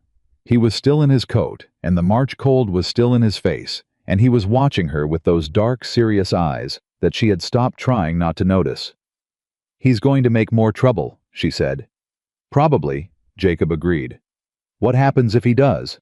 Then we handle it, Jacob said, simply, like it was already decided, like we was already the natural word and he hadn't noticed himself using it. Hannah noticed. She turned back to the stove. Dinner's in an hour, she said. Lucas heard about the Collins visit before dinner was on the table. Pete had told Danny Walsh, and Danny Walsh was apparently incapable of keeping information to himself for longer than 20 minutes, and he came into the kitchen at 5 o'clock with his hat in his hands and a look on his face that Hannah had not seen before, the careful, determined look of a 13-year-old boy who has decided to be angry on someone else's behalf and is trying to do it correctly. Miss Carter, he said. Lucas. Collins was here, he said. It was not a question. Yes. And he said things about you. He said some things, Hannah said. Your father handled it. Lucas was quiet for a moment. His jaw was very tight, which on his young face still had that quality of a boy trying on an expression that would fit him better in 10 years. He called you a scheme, Lucas said. I heard that from Pete. Back at the start he was telling people you were running a scheme. Yes, Hannah said. He was. That's not— Lucas stopped. You're not. You cook. You stay up all night when the cattle go through the ice, and you make bread every morning, and you taught Emma how to measure flour right, and you made Roberts's grandmother's bread when you didn't even have to. You just found out what everyone needed, and you made it. His voice was unsteady, in a way he was fighting. That's not a scheme. That's just what good people do. Hannah set the spoon down and turned around. Lucas was standing in the kitchen doorway with his hat in both hands and his young face tight with something that was not only anger, but was the thing under anger, the thing that gets called anger because it has nowhere easier to go. She recognized it because she had felt it herself on a train platform in January, with $62 in her coat pocket and a man calling her an inconvenience. "Thank you," she said. "He shouldn't have left you on that platform," Lucas said. "Back in January, he shouldn't have done that." "No," Hannah agreed. "He shouldn't have. And if he comes back again, your father will handle it," Hannah said. "And if your father needs help handling it, Pete will handle it. And if Pete needs help, I imagine there are 160 men on this ranch who have eaten food I made and would have something to say about it." She paused. "You don't need to be angry for me, Lucas. I appreciate it. But I've been handling myself for a while now." He looked at her. Then something released in his face, not all the way, not yet, but a portion of it. "I know you have," he said. "I just wanted you to know that I see it." She held his gaze for a moment. Then she said, "Your father sees it too. You know that." Lucas nodded. He put his hat back on and went out to bring in the horses for the night, and Hannah turned back to the stove and she pressed her hand flat against the warm iron for just a second. Not for any reason she could have explained, just to feel something solid and real and present. The town began to shift in March. Henderson's wife. Her name was Clara. Hannah learned recovered enough to come to the ranch at the end of the first week of March, arriving in her husband's wagon, with a color in her face that hadn't been there before, and a determination to thank Hannah in person. She had brought with her a woman named Martha Greer, the minister's wife, who had apparently been curious about Hannah since the platform incident in January, and had finally found an occasion to introduce herself. Martha Greer was 62 years old, had been in Wyoming for 30 years, and had the particular authority of a woman who had survived everything the territory could throw at her, and come out on the other side, with her sense of humor intact. She sat down at Hannah's kitchen table, looked around with expert eyes and said, "You've done something with this kitchen." "I've cleaned it," Hannah said, "and reorganized the supplies, and replaced the second shelf board which was warped." "Jacob never noticed it was warped," Martha said. "Men rarely notice shelves," Hannah said. "They just notice when things fall off them." Martha laughed a genuine laugh, not a polite one, and from that point their friendship was established without further ceremony. Clara Henderson held her baby on her knee and ate 2 of Emma's biscuits Emma had made them that morning with minimal supervision, and they were nearly perfect, and said with a simplicity that Hannah found more affecting than any elaborate speech would have been, "I ate your bread in the worst week of my life, and it made me feel like someone knew I was there. I just wanted to say that." Emma, who had been listening from the corner with her arms folded and an expression of enormous dignity, said, "Hannah says that's what cooking is for." "She's right," Clara said. "I know," Emma said. "She's right about most things." Hannah made tea and didn't say anything, but the warmth of it stayed with her all afternoon through the bread and the stew and the 6 o'clock dinner and the ledger work afterward, settling into the back of her chest, like something that had been cold for a long time, and was finally carefully warming. The next twist arrived from a direction she should have anticipated, but hadn't. Martha Greer came back 2 days later alone, and sat down at the kitchen table, with the direct look of a woman who intended to say something important, and was going to say it regardless of how it landed. Emma was in the barn with Lucas. Jacob was at the north fence. Hannah set tea between them and waited. "People are talking," Martha said. "They've been talking since January," Hannah said. "Different talk," Martha said. "Not Collins's talk. Different." She wrapped her hands around the cup. "They're talking about Jacob." Hannah kept her face still. "What about him?" "He came into town last Saturday," Martha said. "First time in 2 months. My husband spoke with him for 20 minutes outside the church. He said Jacob seemed different, lighter. He said he laughed at something my husband said, and Hannah Jacob Dawson has not laughed at anything my husband has said in 3 years. My husband is not a funny man, but he used to at least get a smile out of Jacob before Rose died." She looked at Hannah steadily. "He's different since you've been here." "He's eating better," Hannah said. "The whole ranch is eating better. That changes how people feel." Martha looked at her the way wise women look at younger women who are being deliberately obtuse. Hannah. Martha. You know what I'm telling you. I know what you think you're telling me, Hannah said carefully. And I'm not in a position to... Why not? Why?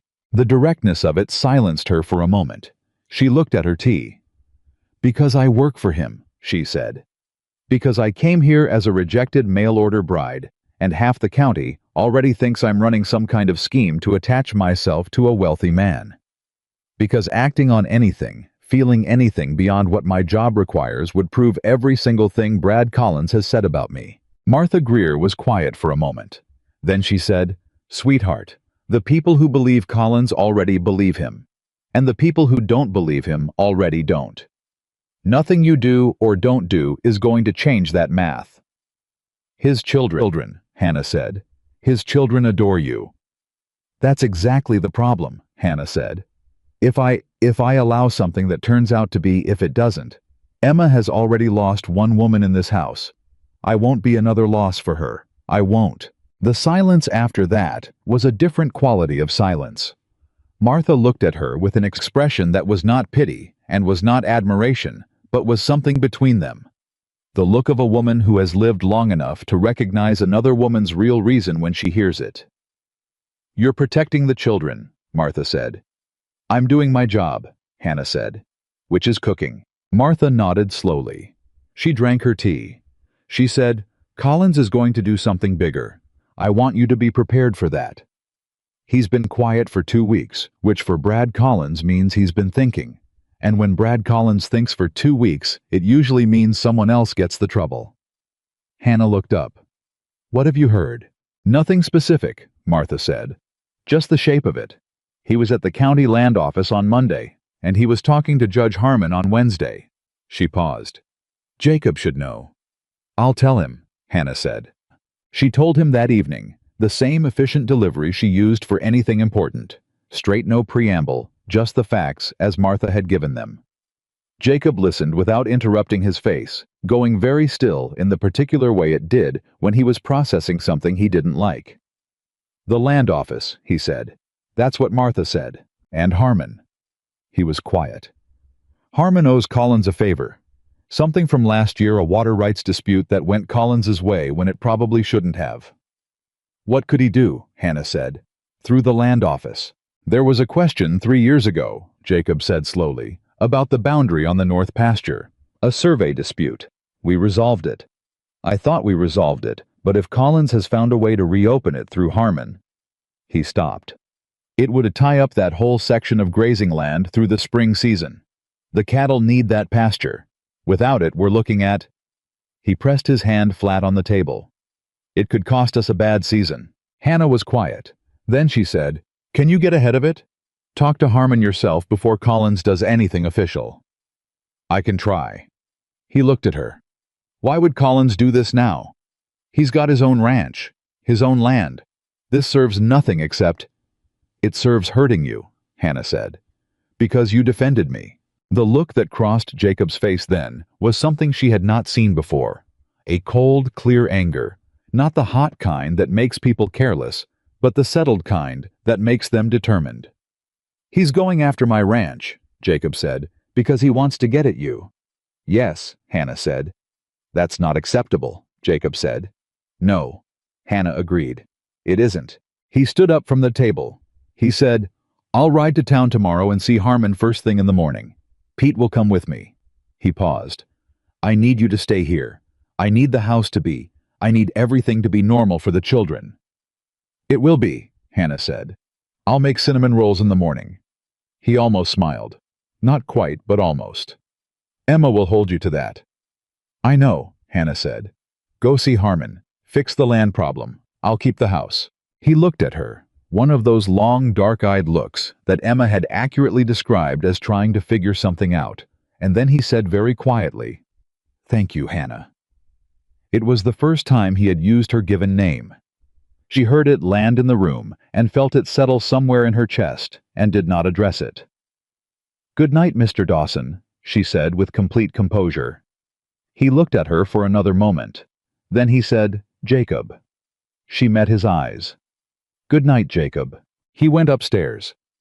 Hannah sat at the kitchen table for a long time, after that not moving, just sitting in the warm quiet of the kitchen she had claimed and built and made into something worth being inside. The stove settled. The bread from the morning still faintly perfumed the air. Outside, Wyoming was doing what Wyoming did, pressing against everything vast and indifferent and enormous, not cruel, just large. She thought about Emma's face when she learned to make a biscuit that didn't come out like a rock. She thought about Lucas at the kitchen table at 4:30 in the morning, with his hands wrapped around a bowl of soup after a night in the cold. She thought about Roberts with his eyes wet over molasses bread. She thought about Clara Henderson saying someone knew I was there. She thought about Jacob's voice, saying her name. She thought about what she had told Emma, that love didn't stop when someone was gone, that it got quieter, and that there was always room for new things beside it. She thought about what Martha had said. The people who believe Collins already believe him. She thought about $62 and a one-way ticket and a worn suitcase and a man who called her an inconvenience, and she thought about how far she was from that platform. Not in miles. The miles were the same, but in every other measurement. She was not the woman who had sat on that bench wondering now what. She was still figuring out who she was instead. She got up, covered the bread for tomorrow morning, banked the stove, turned down the lamp. She went upstairs. Tomorrow there would be cinnamon rolls, and Jacob would ride to town, and Collins was going to make his move through the land office, and there was going to be a fight she couldn't entirely predict the shape of. But tonight the house was warm, and the children were asleep, and she had called a man by his given name for the first time, and he had given it to her like it was something worth having. She could afford to let that be enough for one night. Jacob came back from town on Thursday with Pete, and a look on his face that Hannah had not seen before. Not the cold anger from the night before, but something more complicated, something that sat between anger and calculation, and a third thing she couldn't name yet. She had the cinnamon rolls on the table, and Emma beside her when they came through the door, and Emma launched herself at her father, the way she always did when he'd been gone more than a day, and Jacob caught her and held her for a moment, with his face pressed into her hair, before setting her down and looking across the room at Hannah. "Collins filed the dispute," he said. Hannah wiped her hands on her apron. "When?" "Tuesday, the same day Martha heard he was at the land office." He pulled off his coat and sat down at the table. Pete came in behind him and stood near the door with his hat in his hands, and the careful stillness of a man who has news he doesn't want to deliver. "He found a surveyor's notation from 1871 before my father built the main fence line that puts the north boundary 400 yards south of where we've been running it." "Is the notation legitimate?" Hannah said. "It's legitimate," Jacob said. "The survey is real. But what it doesn't show is the agreement my father made with the previous owner in 1873 that moved the boundary north in exchange for water access rights on the creek. That agreement was verbal. My father's word against a dead man's land records. There's no written record of it." "There might be," Pete said from the door. "Your father kept records, Jacob, everything, but they're in those crates in the storage barn. Nobody's touched them since he died." Jacob looked at Pete. Then he looked at Hannah. Something moved between them, a question and an answer, both without words. "How long do we have?" Hannah said. "Harmon gave a 60-day window for counter-documentation," Jacob said. "After that, the notation stands, and Collins gets a formal survey of the new line. Then you go through the crates," Hannah said. "Pete knows the storage barn. Lucas is good with records, you told me yourself. He handled the east fence accounting better than the men, twice his age. Put Lucas on the crates with Pete and you focus on keeping the ranch running." She paused. "What does the north pasture mean in real terms if you lose it?" Jacob's jaw tightened. 400 head can't graze through the summer. We'd have to move them to the western section, which is already at capacity, or sell down the herd. Selling down means taking a loss on cattle we plan to carry through to fall market. He pressed his knuckles against the table. "Collins knows exactly what he's doing. He doesn't want the land. He wants to cost me a season." "Because of me," Hannah said. "Don't," Jacob said immediately, and his voice was sharp, not at her, but at the idea at the shape of it. Don't put that on yourself. Collins is doing this because he's the kind of man who can't stand losing without making someone else pay for it. You didn't cause that. That's who he is. Emma, who had been very quiet at the table eating a cinnamon roll with the focused attention of a child pretending very hard not to be listening, said, "Can Lucas really find the paper?" "If it exists," Pete said. "And if your grandfather kept it, then Lucas will find it." "He will," Emma said with absolute certainty. "He finds everything. Last fall he found Papa's good hunting knife in the feed barn under a loose board. Nobody even knew it was missing." Pete made a sound that was almost a laugh despite himself. Jacob looked at his daughter with an expression that held a complicated mix of tenderness and something that was trying very hard not to be fear. He looked back at Hannah. "Go look at the crates," Hannah said quietly. "I'll keep things running here." He nodded once and went. She kept things running. That was the week she understood what the ranch actually required of her. Not just the cooking, which she had long since systematized into a rhythm that could withstand most disruptions, but the holding, the keeping of the center, the particular invisible work of making sure that while the men were worried about land records and boundary disputes, and Collins's maneuvering, they came in for meals, and the meals were good, and the kitchen was warm, and there was one place in the day that felt like it was not under siege. She made corn chowder on Monday, because it was the kind of meal that filled the body completely and left no room for anxiety to rattle around in.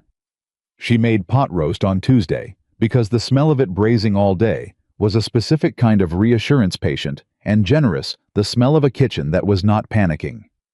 She sent the food wagon out to the north fence crew with extra bread and a jar of pickled vegetables, because those men were working in the cold and were far enough from the house to feel isolated, and isolation made worry worse. She also quietly, and without making anything of it, started listening more carefully than usual to every conversation that passed through the kitchen. She heard from Danny Walsh that Collins had been seen having dinner with two of the county commissioners at the hotel in town. She heard from Briggs that a lawyer from Cheyenne had arrived and was staying at the hotel, and that Collins had been seen meeting with him twice. She heard from old Roberts, who had a friend who worked at the land office, that the 60-day window Harmon had quoted was technically correct, but that there was a provision for expedited resolution if both parties agreed, and that Collins was apparently planning to request that provision, cutting the window to 30 days. She told Jacob that evening, standing in the kitchen doorway, while he ate, because he had not sat down for a proper meal in 3 days. "Sit down," she said first. He looked at her. "Sit down and eat something real," she said. "You can't think straight on nothing. Sit." He sat. She put food in front of him, and then told him what Roberts had said about the 30-day provision. Jacob's fork stopped halfway to his mouth. He set it down. "He's cutting the time in half. If he makes the request," Hannah said. "Roberts said he hadn't filed it yet as of this morning." "Then I need to be in that office before he does," Jacob said. He was already pushing back from the table. "Finish eating first," Hannah said. "Hannah, you have 12 minutes before the 30-day provision becomes the most important thing in the world," Hannah said. "Eat for 10 of them." He looked at her for a moment with that look, the one she had stopped pretending she didn't notice, and then he picked up his fork and ate. She stood at the stove and didn't watch him, but she was aware of him, the way she was always aware of him now, with a peripheral attention that she had given up arguing was purely professional. "Pete and Lucas have been through 4 crates," he said between bites. "Nothing yet, but there are 12 more." "Lucas will find it," Hannah said. "You sound like Emma." "Emma is 9, and she knows her brother," Hannah said. "Sometimes that's enough authority." He almost smiled. He finished eating. He went back to the storage barn, and Hannah washed the dish and made bread for the morning, and did not let herself think about 30 days, or land office provisions, or Brad Collins having dinner with county commissioners. She thought about the bread. The bread was what she could do. Lucas found the document on Saturday morning. He came running into the kitchen at 6:45, actually running, which Hannah had never seen him do. He was a boy who moved with deliberate adult composure, and he slid to a stop on the kitchen floor and held up a folded piece of paper that was brown at the edges and soft at the folds, and said, breathing hard, "I found it. It's here, the boundary agreement." 1873. My grandfather's signature witnessed by two men. One of them is Judge Harmon's own father. Hannah set the biscuit pan down. Emma at the table stood up so fast her stool scraped. Lucas spread the document on the kitchen table with hands that were shaking slightly, not from fear, from the particular physical aftermath of sustained hope, finally paying off, and Hannah looked at it. She couldn't read the legal language fully, but she could see the signatures, the date, the official seal, and she could see that Lucas understood exactly what he was looking at, because his face was a 13-year-old's version of triumph, which was beautiful and unguarded in a way his face rarely was anymore. "Get your father," Hannah said. "He's at the storage barn," Lucas said. "I came here first." "Why here first?" Lucas looked at her, his young face still flushed from running. Held something she recognized, the same thing she'd felt when she'd handed Henderson's wife that bundle of bread, the particular urgency of wanting to share good news with the right person first. "I don't know," he said, which was honest. "Go get your father," Hannah said. "Now. Run." He ran. Jacob was at the kitchen table 12 minutes later with Pete on one side and Lucas on the other, and the document between them, and he read it once, and then again, and then he put both hands flat on the table and stayed very still for a moment. Then he looked at his son. "You found this," he said. "Crate 11, Lucas said. Back left corner underneath the property tax records for 1875 and 1876. Jacob looked at his son for a long time. Something was moving through his face that was too large and too specific to describe, except to say that it was a father seeing his child as a person fully, for the first time in a long time, not as the boy he was trying to protect from grief, but as the person that boy had become in the space between loss and now. "That's good work, son," Jacob said. Lucas's chin moved slightly. He swallowed. "Yes, sir," he said with the compressed steadiness of a boy holding something large very tightly. Pete cleared his throat and said, "I'll get the wagon ready. We should be at Harmon's office when it opens Monday morning." "I'll go today," Jacob said. "He lives 3 miles east. I'll ride out." "Today's Saturday," Pete said. "I know what day it is," Jacob said. He stood up already reaching for his coat. He looked at Hannah. "Will you be all right here until this evening?" "We've been all right every other day you've ridden out," Hannah said. "I know," he said. He stopped. He looked at her with a directness that was unusual even for him and said more quietly, "I'll be back before dark." "I know you will," she said. He went. Emma immediately sat down next to Lucas and said with enormous seriousness, "You saved the ranch." "I found a piece of paper," Lucas said. "That's the same thing," Emma said. Lucas looked at his sister. Then the composure cracked just slightly, and he made a sound that was not quite a laugh, but was in the same neighborhood, and Emma leaned against his arm, and Hannah turned back to the stove, because that moment belonged to the two of them. Jacob rode back in at 4 in the afternoon earlier than she'd expected. She heard the horse in the yard, and then his boots on the front steps, and she came to the kitchen doorway and looked at his face when he came through the door. "Harmon accepted the document," he said. "The dispute is closed. Collins gets nothing." The breath that came out of Hannah then was not something she had planned. She had been holding it for 4 days without knowing, and when it came out, she had to turn away from Jacob for a moment and look at the stove, because the relief was larger than she was prepared to show anyone. "Good," she said. Her voice was steady. She was proud of that. "Hannah," Jacob said. "I need to check the bread," she said. "Hannah." His voice was different, lower, more deliberate, and she heard him cross the kitchen, and she heard him stop a few feet behind her. "Thank you." "I didn't do anything," she said.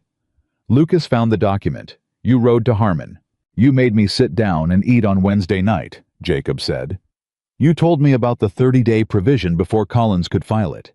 You kept this house running for 4 days, while I was half out of my mind with worry, and you kept the children settled and the men fed, and you didn't let any of it come apart." He paused. "That's not nothing, not." She turned around.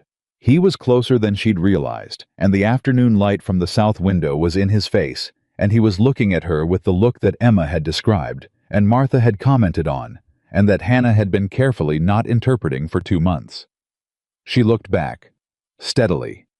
Because she had decided somewhere in the 4 days of bread and soup and ledgers and Collins and 30-day provisions that she was done pretending she didn't see what she saw. "You're welcome," she said. They stood there for a moment in the kitchen that smelled of bread and cinnamon and coffee, with the stove ticking and the wind pressing against the windows, and neither of them said anything else. Then Emma appeared at the kitchen door and said, "Is it over? Did we win?" And Jacob stepped back and turned to his daughter and said, "It's over. We won." And Emma made a sound of pure satisfaction and went to tell Lucas, and the moment closed. But it had existed. That was enough. The storm arrived on a Monday night in late March, and it did not announce itself politely. Hannah woke at 2 in the morning to the sound of the wind-changing register going from the ordinary Wyoming press to something more violent, more purposeful, with an ice in it that she could feel through the walls. She was at the kitchen window in 90 seconds. She couldn't see past 20 feet. The temperature had dropped hard and fast, and the snow that was coming down was not the soft kind, but the cutting kind, horizontal and relentless. She had the stove going before she'd fully decided to get up.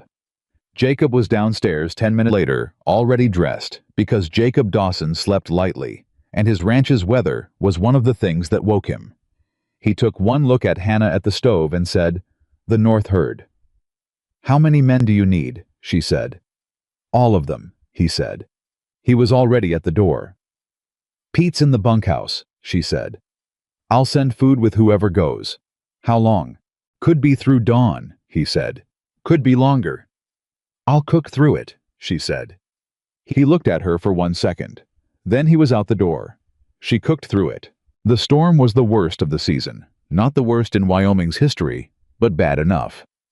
It lasted 36 hours, and during those 36 hours, Hannah did not sleep.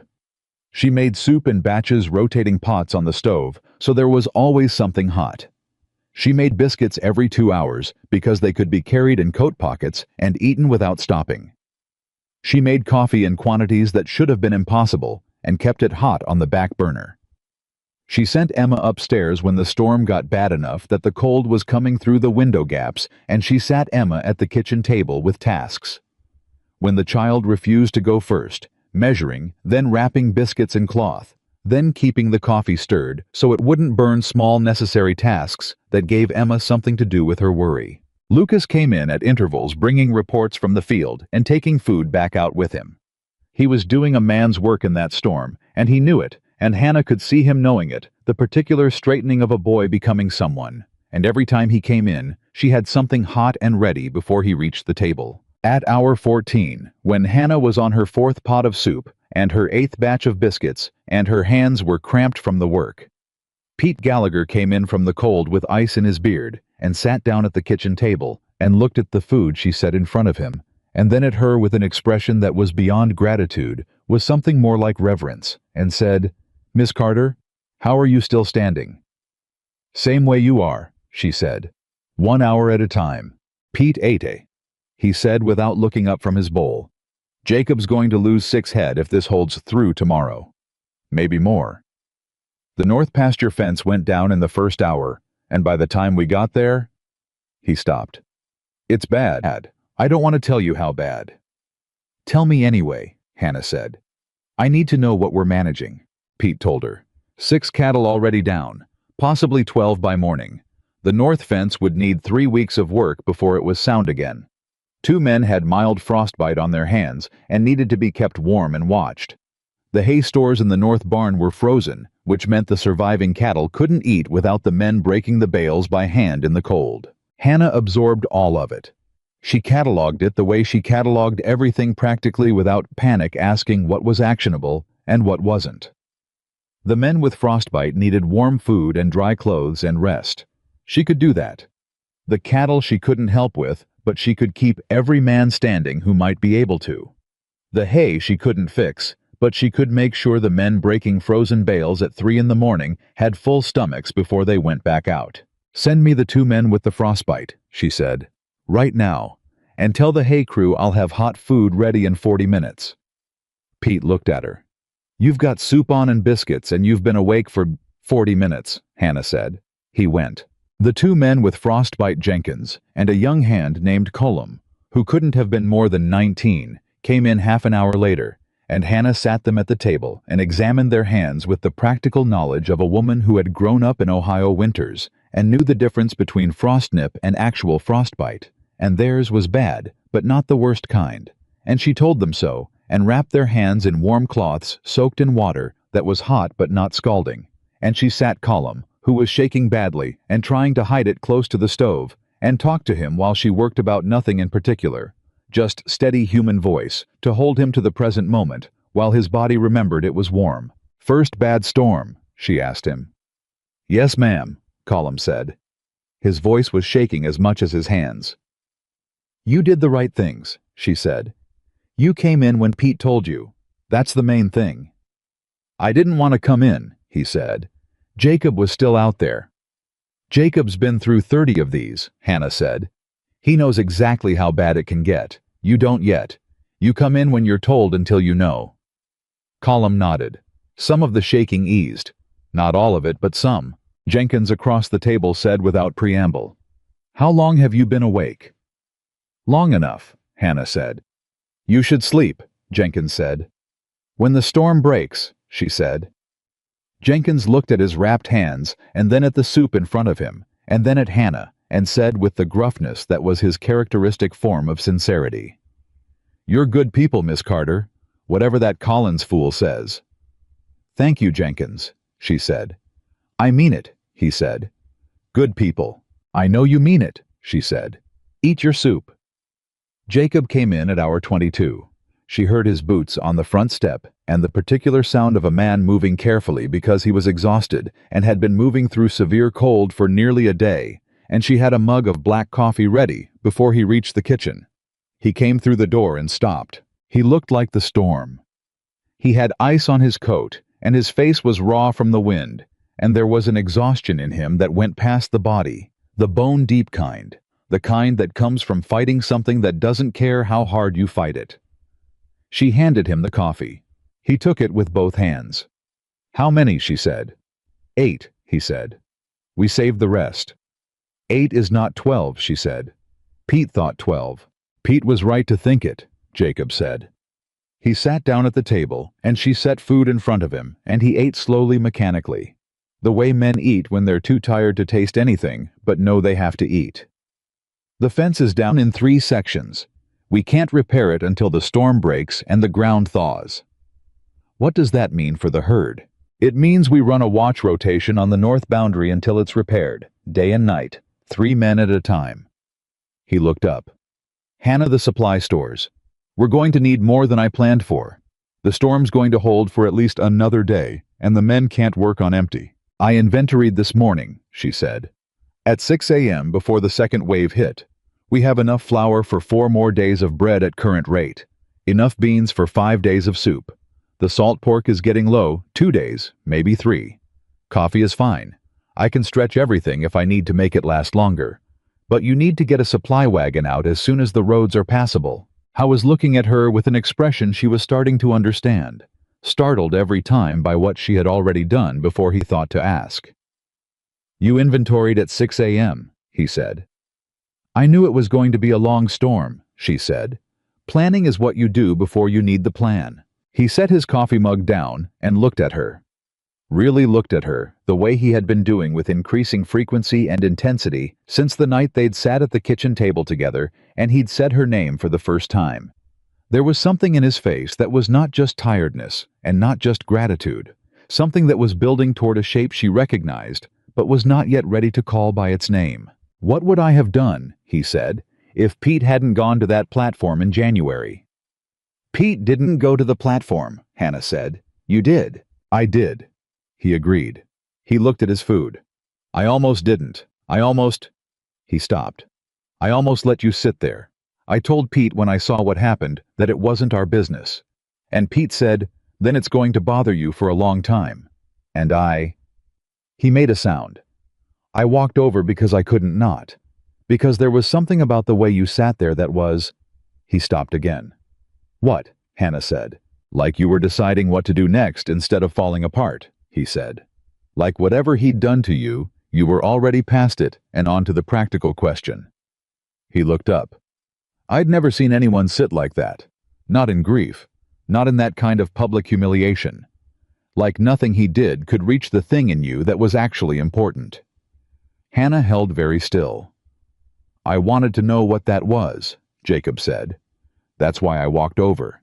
The storm pressed against the house. The stove ticked. Somewhere upstairs, Emma was asleep, and Lucas was asleep, and the ranch outside was in the middle of the worst night of the season. It's just stubbornness, Hannah said finally. No, Jacob said. It isn't. She looked at him. He looked at her. Neither of them said anything else because they were both tired, and the storm was still going, and there were things building between them that neither of them was ready to open yet. Things that needed the right moment and the right ground, and not the 22nd hour of a Wyoming blizzard with ice still in his coat. Sleep, she said. I'll keep the stove going. You haven't slept in... Jacob, she said. He stopped. Sleep, she said. I've got it. He looked at her for a long moment. Then he stood up, and he did something he hadn't done before. He put his hand briefly on her shoulder as he passed. Just one hand, just for a second. Not a gesture of anything except what it was. A man who has run out of words using his hand to say the thing instead. Then he went upstairs. Hannah stood at the stove and put her hand over the place. His hand had been, and felt the warmth of it, and did not make anything of it, and did not dismiss it either. She just held it there for a moment in the warm kitchen in the middle of the storm. Then she went back to the soup. The storm broke on Wednesday morning, and the sun came out over a Wyoming landscape that was white and changed and enormous, and the ranch came back to life the way things do after a bad time, slowly with effort, with the particular tenderness of people who have been through something together and know it. Collins struck on Thursday. Not the land dispute. This time Jacob had closed that. Not rumors, not whispers. Collins came to the county commissioners' meeting in Milford on Thursday afternoon, and he brought the Cheyenne lawyer, and he stood up in front of Commissioner Alderman and Commissioner Webb and the dozen townspeople present, and made a formal statement that Jacob Dawson was harboring an immoral arrangement at his ranch, that he had installed a single woman in his household under the guise of employment, that this arrangement was improper and damaging to the community's standards, and that Miss Hannah Carter's presence on the Dawson Ranch was unsuitable and should be formally addressed. Hannah heard about it from Martha Greer, who appeared at the ranch door at 4:30 Thursday afternoon with a look on her face that combined fury and urgency in roughly equal measure. He made it official, Martha said, coming in and sitting down before Hannah could say a word.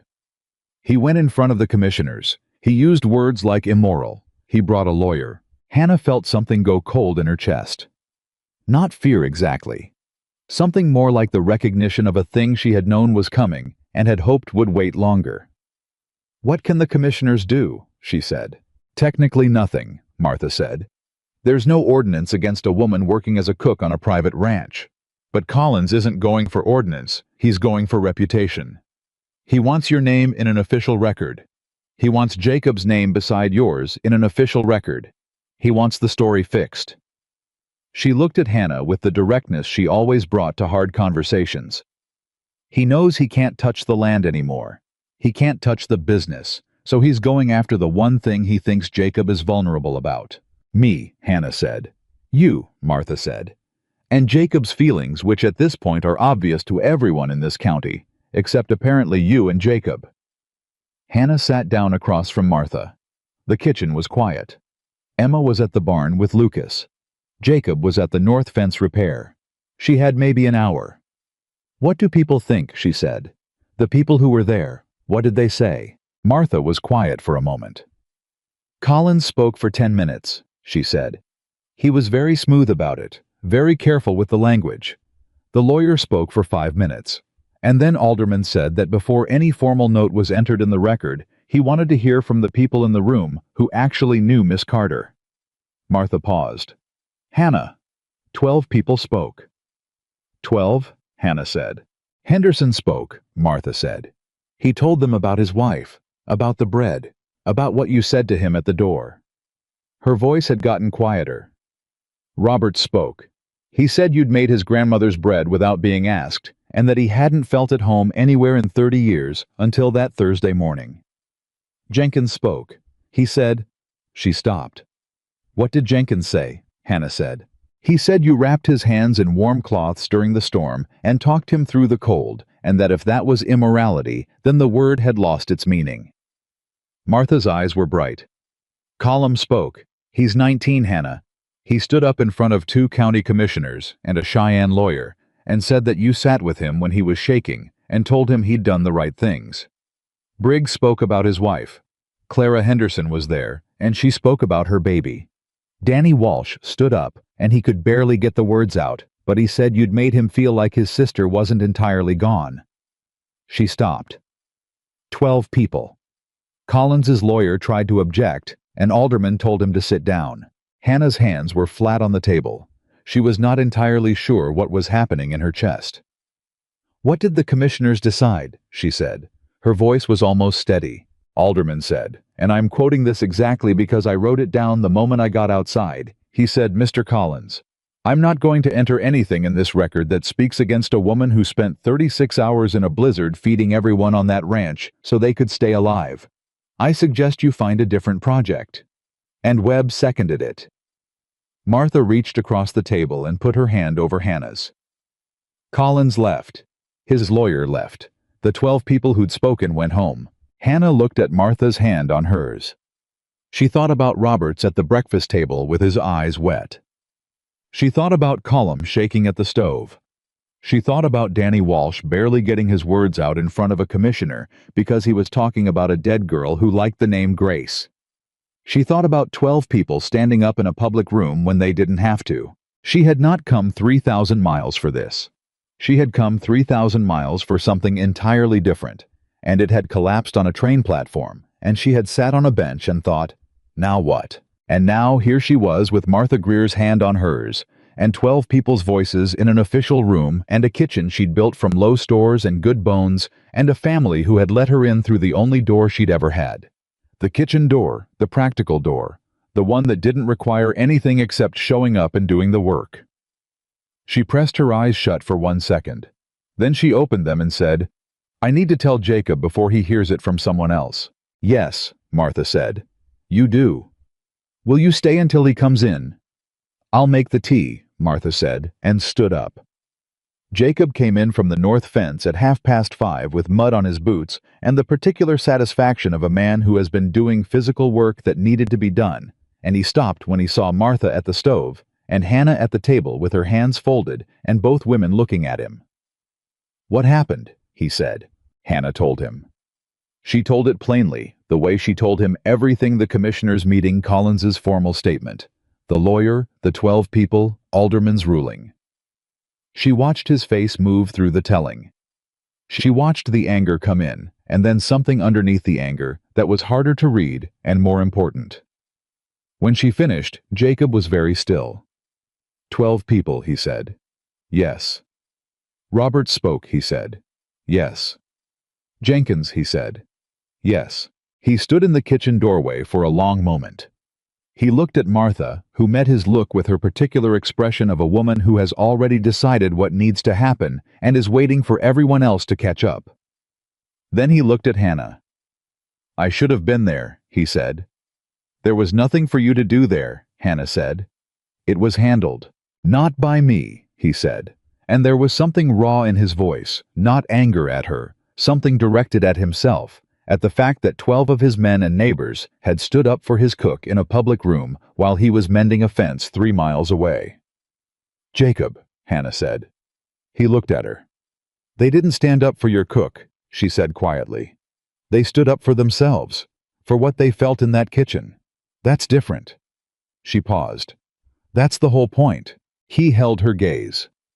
The rawness in his face did not go away, but something settled underneath it, a recognition maybe, or the beginning of one. Martha poured 3 cups of tea and set them on the table with the brisk authority of a woman who has decided that the emotional portion of the evening has gone on long enough and everyone needs to sit down. Sit, she said to both of them. They sat. And in the kitchen, that smelled of bread and storm and work and everything. Hannah Carter had built from almost nothing. In 3 months, the three of them drank their tea while outside the Wyoming sun went down gold and slow over a landscape that was vast and indifferent and enormous. But inside was warm, and that Hannah had learned was the thing that actually mattered. Not the land or the weather or Brad Collins's maneuvering or the county commissioner's records. Not even the 12 voices in a public room, though those mattered more than she could say. What mattered was the inside, the warmth, the table, the people around it. She had known that before she came here. Her mother had taught her that in the kitchen back in Ohio, over a wood stove, not entirely different from this one. She just hadn't known until now that she could build it somewhere new. Martha left at 7, and this kitchen went quiet, in the way it did after a storm. Not empty, just settled like a room that had absorbed something large and was adjusting to the new weight of it. Jacob sat at the table after she left. He didn't go back to the fence accounts. He didn't pick up the ledger. He just sat with his tea going cold in front of him, and the look on his face of a man who has been circling something for a long time and has finally run out of room to keep circling. Hannah washed the cups. She started the bread for tomorrow. She did the things she always did at this hour because the doing of them was what she knew, and what she knew was what kept everything from becoming too large to stand inside. 12 people, Jacob said again. You keep saying that, Hannah said. Because I keep thinking about it. He looked at his hands on the table. Roberts, Jenkins, Collum. He's 19 years old, Hannah. He stood up in front of commissioners. He's a good young man, Hannah said. He stood up because of you. He stood up because of what he felt in this kitchen. Hannah said the same thing she'd said before, patient and precise. There's a difference. Jacob looked up at her. Why do you keep making that distinction? She turned from the stove and looked at him directly. Because the distinction matters. I didn't give those men anything. I cooked for them. I paid attention to them. I showed up. What they gave back, that was theirs, their choice. I can't take credit for another person's courage. Jacob looked at her for a long time. Can I ask you something? You can ask me anything, she said. You generally do. When you were sitting on that bench in January, he said slowly, after Collins walked away, what were you actually thinking? She considered the question. She had not thought about that bench in weeks, had deliberately not thought about it the way you don't poke at a bruise once it's started to heal. But Jacob's face was serious and open in a way she'd learned to meet honestly. I was thinking about money, she said. How much I had, how long it would last, whether there was seamstress work in Milford or a teaching position somewhere in the county. She paused. And I was thinking about my mother, what she'd say if she could see me. She turned back to the bread dough. She'd have said something practical, and it would have made me feel better. She had a talent for that. What would she have said? Hannah pressed the dough and folded it and thought about it honestly.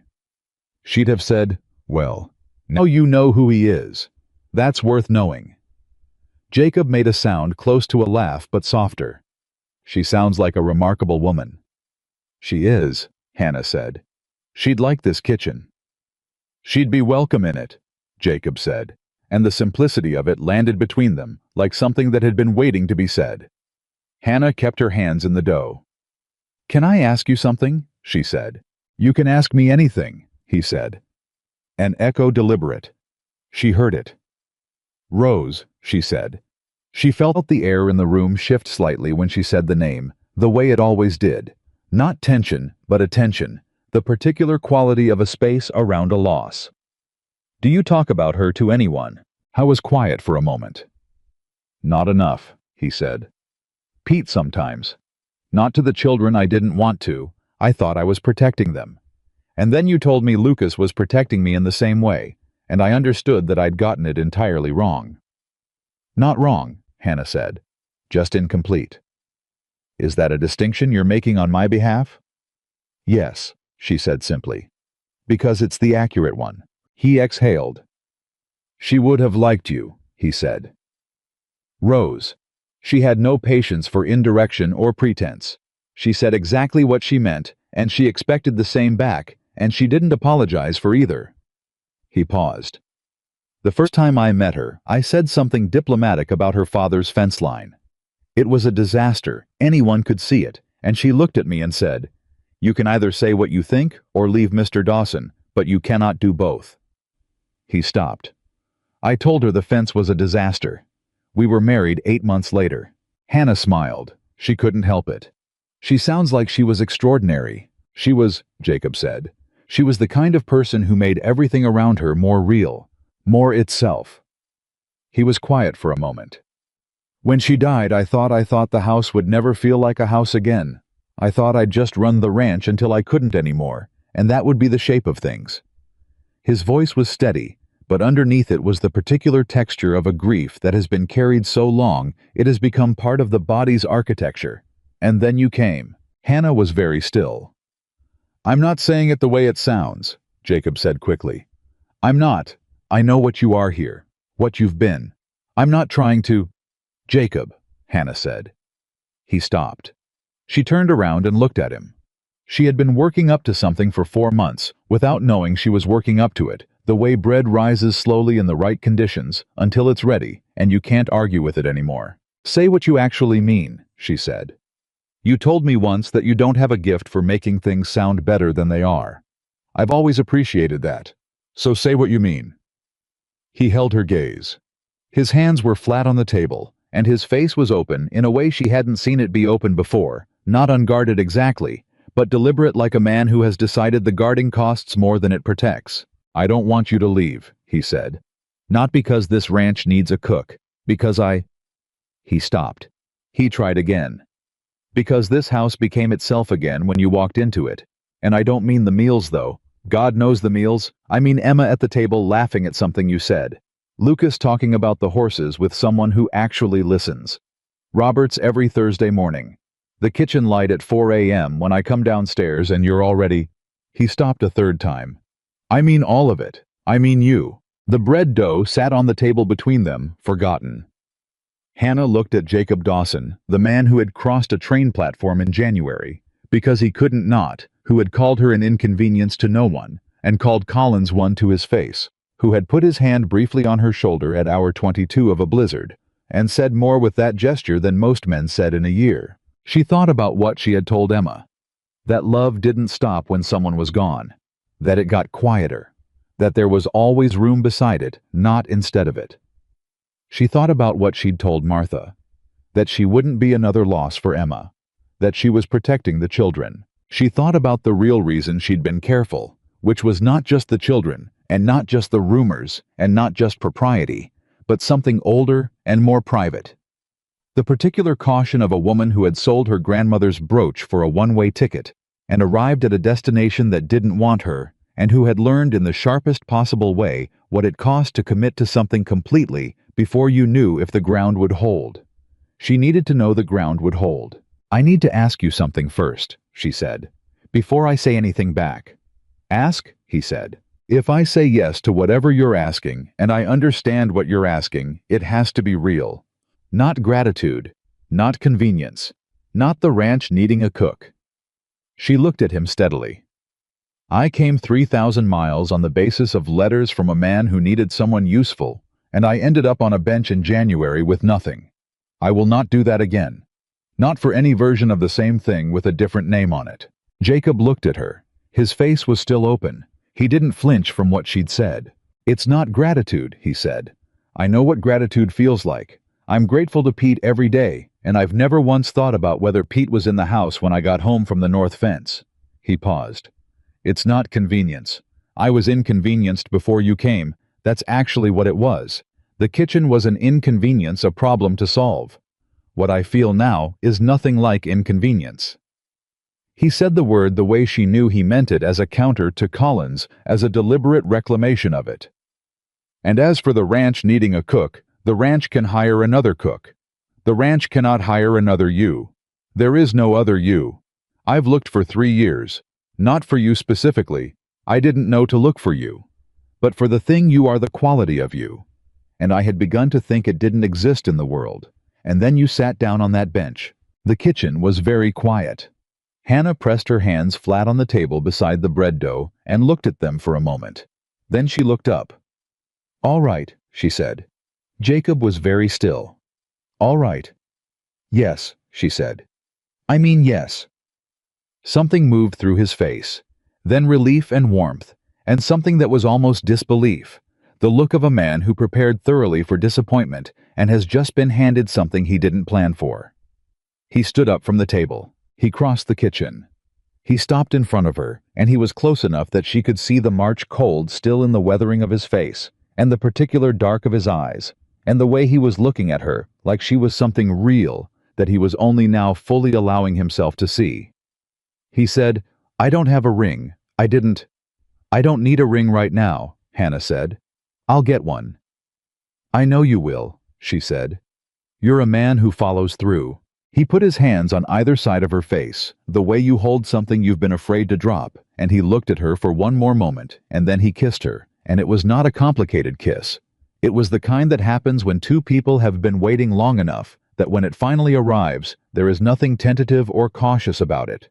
Just the honest, complete arrival of a thing that has been true for a while and is finally permitted to be true out loud. When they stepped apart, Hannah was aware that the bread dough needed attention and the stove needed banking, and there were 12 hours of tomorrow that were going to require the same things from her that every other day had required, and that none of that had changed, and that she was glad none of it had changed.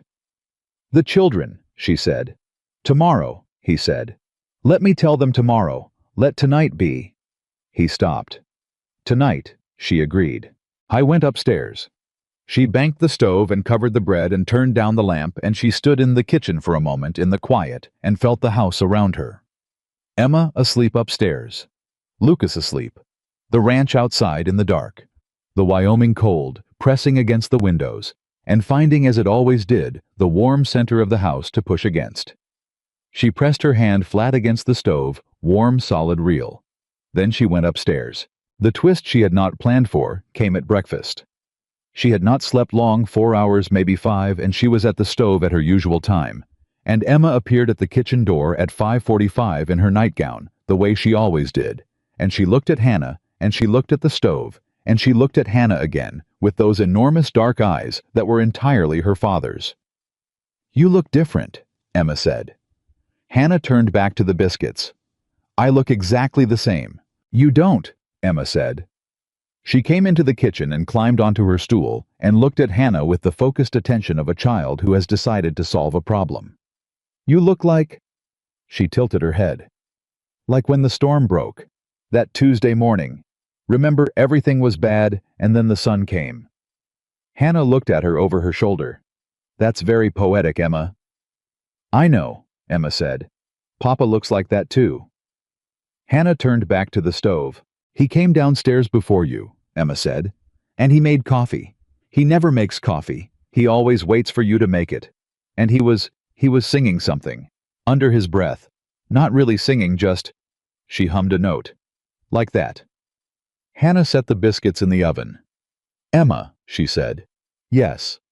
Your father and I need to talk to you this morning, and Lucas, together." She turned around and looked at Emma directly. After breakfast. Emma looked at her for a long moment. Her 9-year-old face was doing several things at once, calculating, hoping, trying to be careful about the hoping. "Is it good news?" Emma said. "Or hard news?" "It's good news," Hannah said. "For me it is. I need to know what it is for you, though. That's why we need to talk." Emma looked at her hands on the table. She was quiet in a way she rarely was, a thinking quiet, rather than a waiting one. Then she said very carefully, "Are you going to stay?" "I'd like to," Hannah said, "if you want me to." "I've wanted you to since the first biscuit," Emma said, and her voice was so simple and so complete that Hannah had to turn back to the stove again for a moment before she could trust her own face. Jacob came downstairs at 6 and stopped in the kitchen doorway and looked at Emma at the table and Hannah at the stove and said with a careful neutrality, "Good morning." "Papa," Emma said. "I already know." Jacob looked at Hannah. Hannah looked at the biscuits. "She didn't tell me anything," Emma said. "I just know. I'm very observant." She paused. "Also, you were singing." Jacob made a sound that was not quite anything and sat down at the table. Lucas was harder. Not because he was angry. He wasn't angry, or not exactly. He came in at 7 from the horses with mud on his boots. and the particular composure of a boy who has already learned to manage his face in difficult situations. And Jacob told him plainly. The way Hannah had told him, Jacob always preferred directly without build-up, without softening. That was really just delaying. Lucas listened. He didn't react. He looked at his hands, and then at the window, and then at his father, and then at Hannah. And his face was doing the thing it did when he was feeling something large and working out what to do with it. "You're going to get married," he said. "If that's all right with you," Jacob said. Lucas looked at Hannah. "You're going to stay, for real, not just as the cook." "The cooking stays," Hannah said. "I like cooking, but yes, for real." Lucas was quiet for the long time. The kitchen held the silence. Emma beside him was watching her brother with the intent look of a sister who loves someone and knows better than to push. "My mother," Lucas said finally. His voice was steady. I need to say something about my mother." "Say it," Hannah said. He looked at her directly. The dark Dawson eyes that were his father's and were going to be formidable in a few years. "She was the best person I've ever known," he said. "I need you to know that, before anything else. She was the best." "I know," Hannah said. "Your father told me. And the way you and Emma love her, and the way you both carry her, that tells me more than anything he could say. I'm not—" He stopped. He tried again. "I'm not replacing her," he said. By being okay with this. I'm not replacing her." "No," Hannah said. "You're not. Nobody is." She looked at him steadily. "There is no replacement for Rose Dawson. There shouldn't be. There won't be. What there can be, is something new beside what was, not instead of. You know the difference. You're 13, and you already know the difference." Lucas looked at her for a long moment. His jaw was tight, the way his father's got tight when he was holding something in. Then he said, "The cornbread. On the first supply wagon. You sent it without knowing if I'd even eat it." "I sent it because your father said you liked it," Hannah said. "That was enough reason." "You didn't know me," he said. "No," she agreed. "But I wanted to." Something broke open in his face. Not dramatically. Not the way it would break in a story that needed a theatrical moment. Quietly, the way real things break open, a small release. A breath, the particular easing of a boy who has been holding himself very tight against something for a very long time, and has finally decided to let it down. "Okay," Lucas said.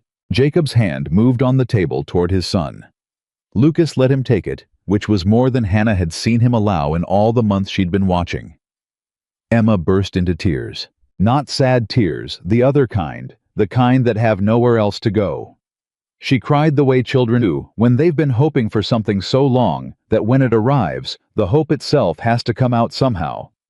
Lucas put his arm around her without being asked, and she cried into his shoulder, and Jacob looked at both of them with an expression that was too full for any single word.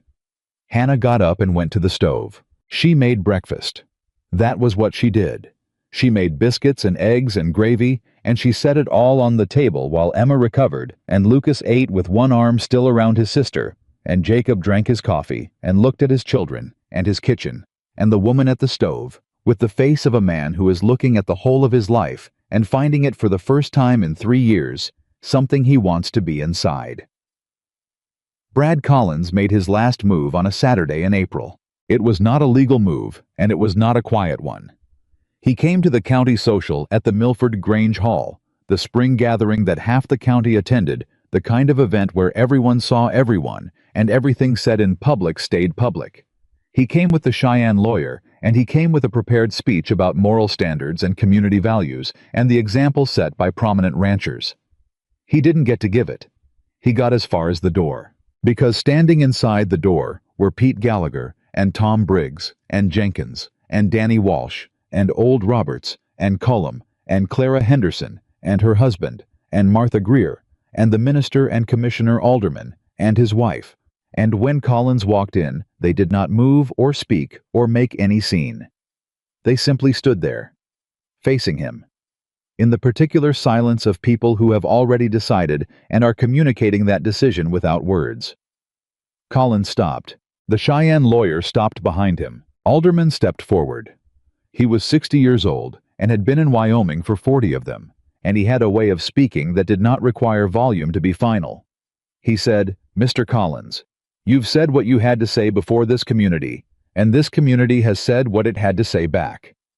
I'm going to suggest, as a man who has known you since you were 17 years old, that you have spent considerable effort on a project that has produced nothing for you and cost a great deal for people who deserved better. I'm going to suggest that this evening might be a good time to let it go." Collins looked at Alderman. He looked at the line of people behind him. He looked past them to where Jacob was standing with Hannah beside him and Emma holding Hannah's hand, and Lucas standing at his father's shoulder in the way that he had recently started doing. Not seeking protection, but offering it the posture of a boy becoming a man. Collins looked at all of it. Then he turned around. He walked out the door. The Cheyenne lawyer followed. The door closed behind them both, and the room let out a collective breath, and Martha Greer said distinctly, "Well, now that that's settled," and someone laughed, and then more people laughed, and the spring social began. Hannah felt Jacob's hand find hers in the crowd.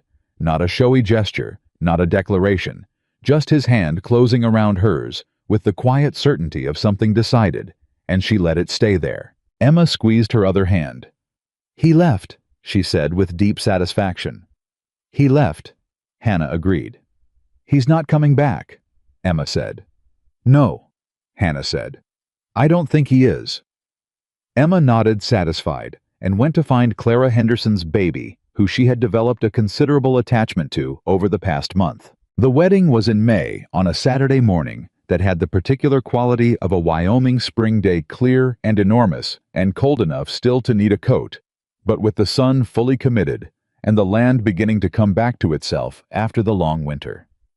They held it outside the main house because the main house couldn't fit the people who came, which was most of the ranch and a good portion of Milford. Martha's husband performed the ceremony.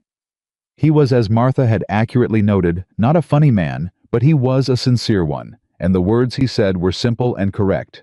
And when he asked Jacob whether he took Hannah to be his wife, Jacob said, "I do," in a voice that was so quiet and so absolute that the people nearest him went very still for a moment, because it was the voice of a man who means a thing completely. Hannah said her words looking at Jacob's face, the weathered, serious, dark-eyed face of a man who had crossed a train platform because he couldn't not, who had asked one question that neither of them had known, yet would answer everything, and she felt the rightness of it. The way she felt the rightness of bread that had risen perfectly, the way she felt the rightness of a kitchen that had been cold and was now warm. She said, "I do," and meant every syllable of it. Emma cried again. She had apparently decided this was her right at significant occasions and exercised it without apology. Lucas stood beside his father with the ring he had helped select in Milford and handed it over when the moment came with a steadiness and a dignity that made Pete Gallagher standing behind him cough suddenly and look at the middle distance. Robert stood in the back of the gathering with his hat in his hands. When it was over, he put his hat back on and nodded once to himself with the expression of a man who has waited for something good to happen for long enough that when it does, he receives it quietly. Jenkins shook Pete's hand very hard and said nothing. Danny Walsh cried and did not pretend he wasn't, and nobody held it against him. Hannah made the wedding food herself because of course she did. It was the last thing anyone tried to argue with her about, and they lost immediately. She made everything she had learned to make in this kitchen: the biscuits, the molasses bread, 24 cinnamon rolls, a pot of bean soup that could have fed a cavalry 3 apple pies with lattice tops, a roast that had been in the oven since before dawn. She made the cornbread with honey. She set it on the long tables outside and watched 160 men and their families and the people of Milford eat, and she stood beside her husband and let him put his arm around her shoulders the way he'd started doing quietly without announcement, as though it were already the most natural thing in the world, because it was. Emma was at her left side. Lucas appeared at some point and stood beside his father, and Jacob looked at him, and Lucas looked at Jacob, and some communication passed between them that was entirely wordless and entirely complete. Martha found Hannah at the end of the afternoon when the food was mostly gone and people were starting toward their wagons, and the light had gone golden and low. She stood beside her and looked at the yard full of people and said without preamble, "Your mother would have been here if she could." I know, Hannah said. Have you written to her? Last week, Hannah said. She'll get the letter in another 2 weeks. She'll write back immediately. Her letters take 3 weeks to arrive, and they're always twice as long as they need to be, and full of practical advice, and I read them 3 times each. She paused. I'm going to bring her out in the fall. Jacob's already said so. Good, Martha said. She was quiet for a moment. How do you feel? Hannah looked at the yard. She looked at Emma, who was teaching the Henderson baby to clap, which the baby was not quite developmentally ready for, but was gamely attempting. She looked at Lucas, who was talking to Colum about something to do with the East horses standing. The way he stood now differently from January, differently from even a month ago, like someone who has put down a weight they'd been carrying so long they forgot it wasn't part of their body. She looked at Roberts, who was eating his 3rd piece of molasses bread, and had the expression of a man at perfect peace with his place in the world. She looked at Jacob, who was talking to Pete across the yard with one hand in his coat pocket, and the easy posture of a man who has stopped bracing for the next bad thing. And she thought about a train platform in January and $62, and a worn suitcase, and a man calling her an inconvenience, and a bench in the cold where she had sat and thought, now what? She thought about braid rising. She thought about a kitchen with good bones. She thought about 12 people standing up in a public room. She thought about a hand on her shoulder at hour 22 of a blizzard. She thought about Emma saying you look like when the storm broke. She thought about Lucas handing over a ring with steady hands at 14 years old. She thought about what her mother had always said, that a clean kitchen and a generous table were worth more than any number of pretty words. That you cooked for people because people had specific needs and specific griefs and specific things that made them feel for a moment like the world was manageable. That feeding someone well was a form of saying, I see you. I thought about you before you got here. You matter enough to cook for. She had come 3,000 miles because she had run out of reasons to stay. She had cooked her way into a family she hadn't known she was looking for. She had fed 160 men through a blizzard, and 2 children through their grief, and 1 man through the long, slow process of remembering how to be alive in the house he'd built. And standing here now on the other side of all of it, with the Wyoming spring light going gold over a table full of food she'd made, and a yard full of people who had eaten it, she understood something she hadn't been able to see from the bench. She hadn't been rescued on that platform. Jacob Dawson had not saved her. He had asked her one question, and she had answered it, and everything that followed the work, the trust, the 12 voices, the molasses bread, the 36 hours of soup, the ground that held, she had built that herself. She had walked into a cold house with nothing but what she knew, and she had made it warm. That was not something that had been done to her, or for her, or despite her. That was her. How do I feel? She said to Martha. She looked at her husband across the yard. He looked up at the same moment the way he had started doing, as though her attention had a sound he could hear, and she felt his eyes find her the way they always did. Now steadily and completely, like a man who has found the thing he was looking for and intends to keep finding it every day. I feel like I'm home, Hannah said. And she was. Not because of the house, which was someone else's first and was hers now, not because of the ranch or the kitchen, or the Wyoming sky pressing down on everything with its enormous indifferent weight. Not because of the man across the yard, or the children, or the 160 people who had eaten her food and given something real back. She was home because she had made herself one, with her hands and her knowledge and her stubbornness. And one good question answered plainly on a train platform. In January, she had built the only kind of home that could never be taken from her, the kind that lives inside the person that travels with them, that cannot be canceled by a letter, or revoked by a cold shoulder, or left stranded on a bench with $62 and nowhere to go. Hannah Carter had come 3,000 miles to find out who she was. She had found out in a kitchen, and that was more than enough. That was everything.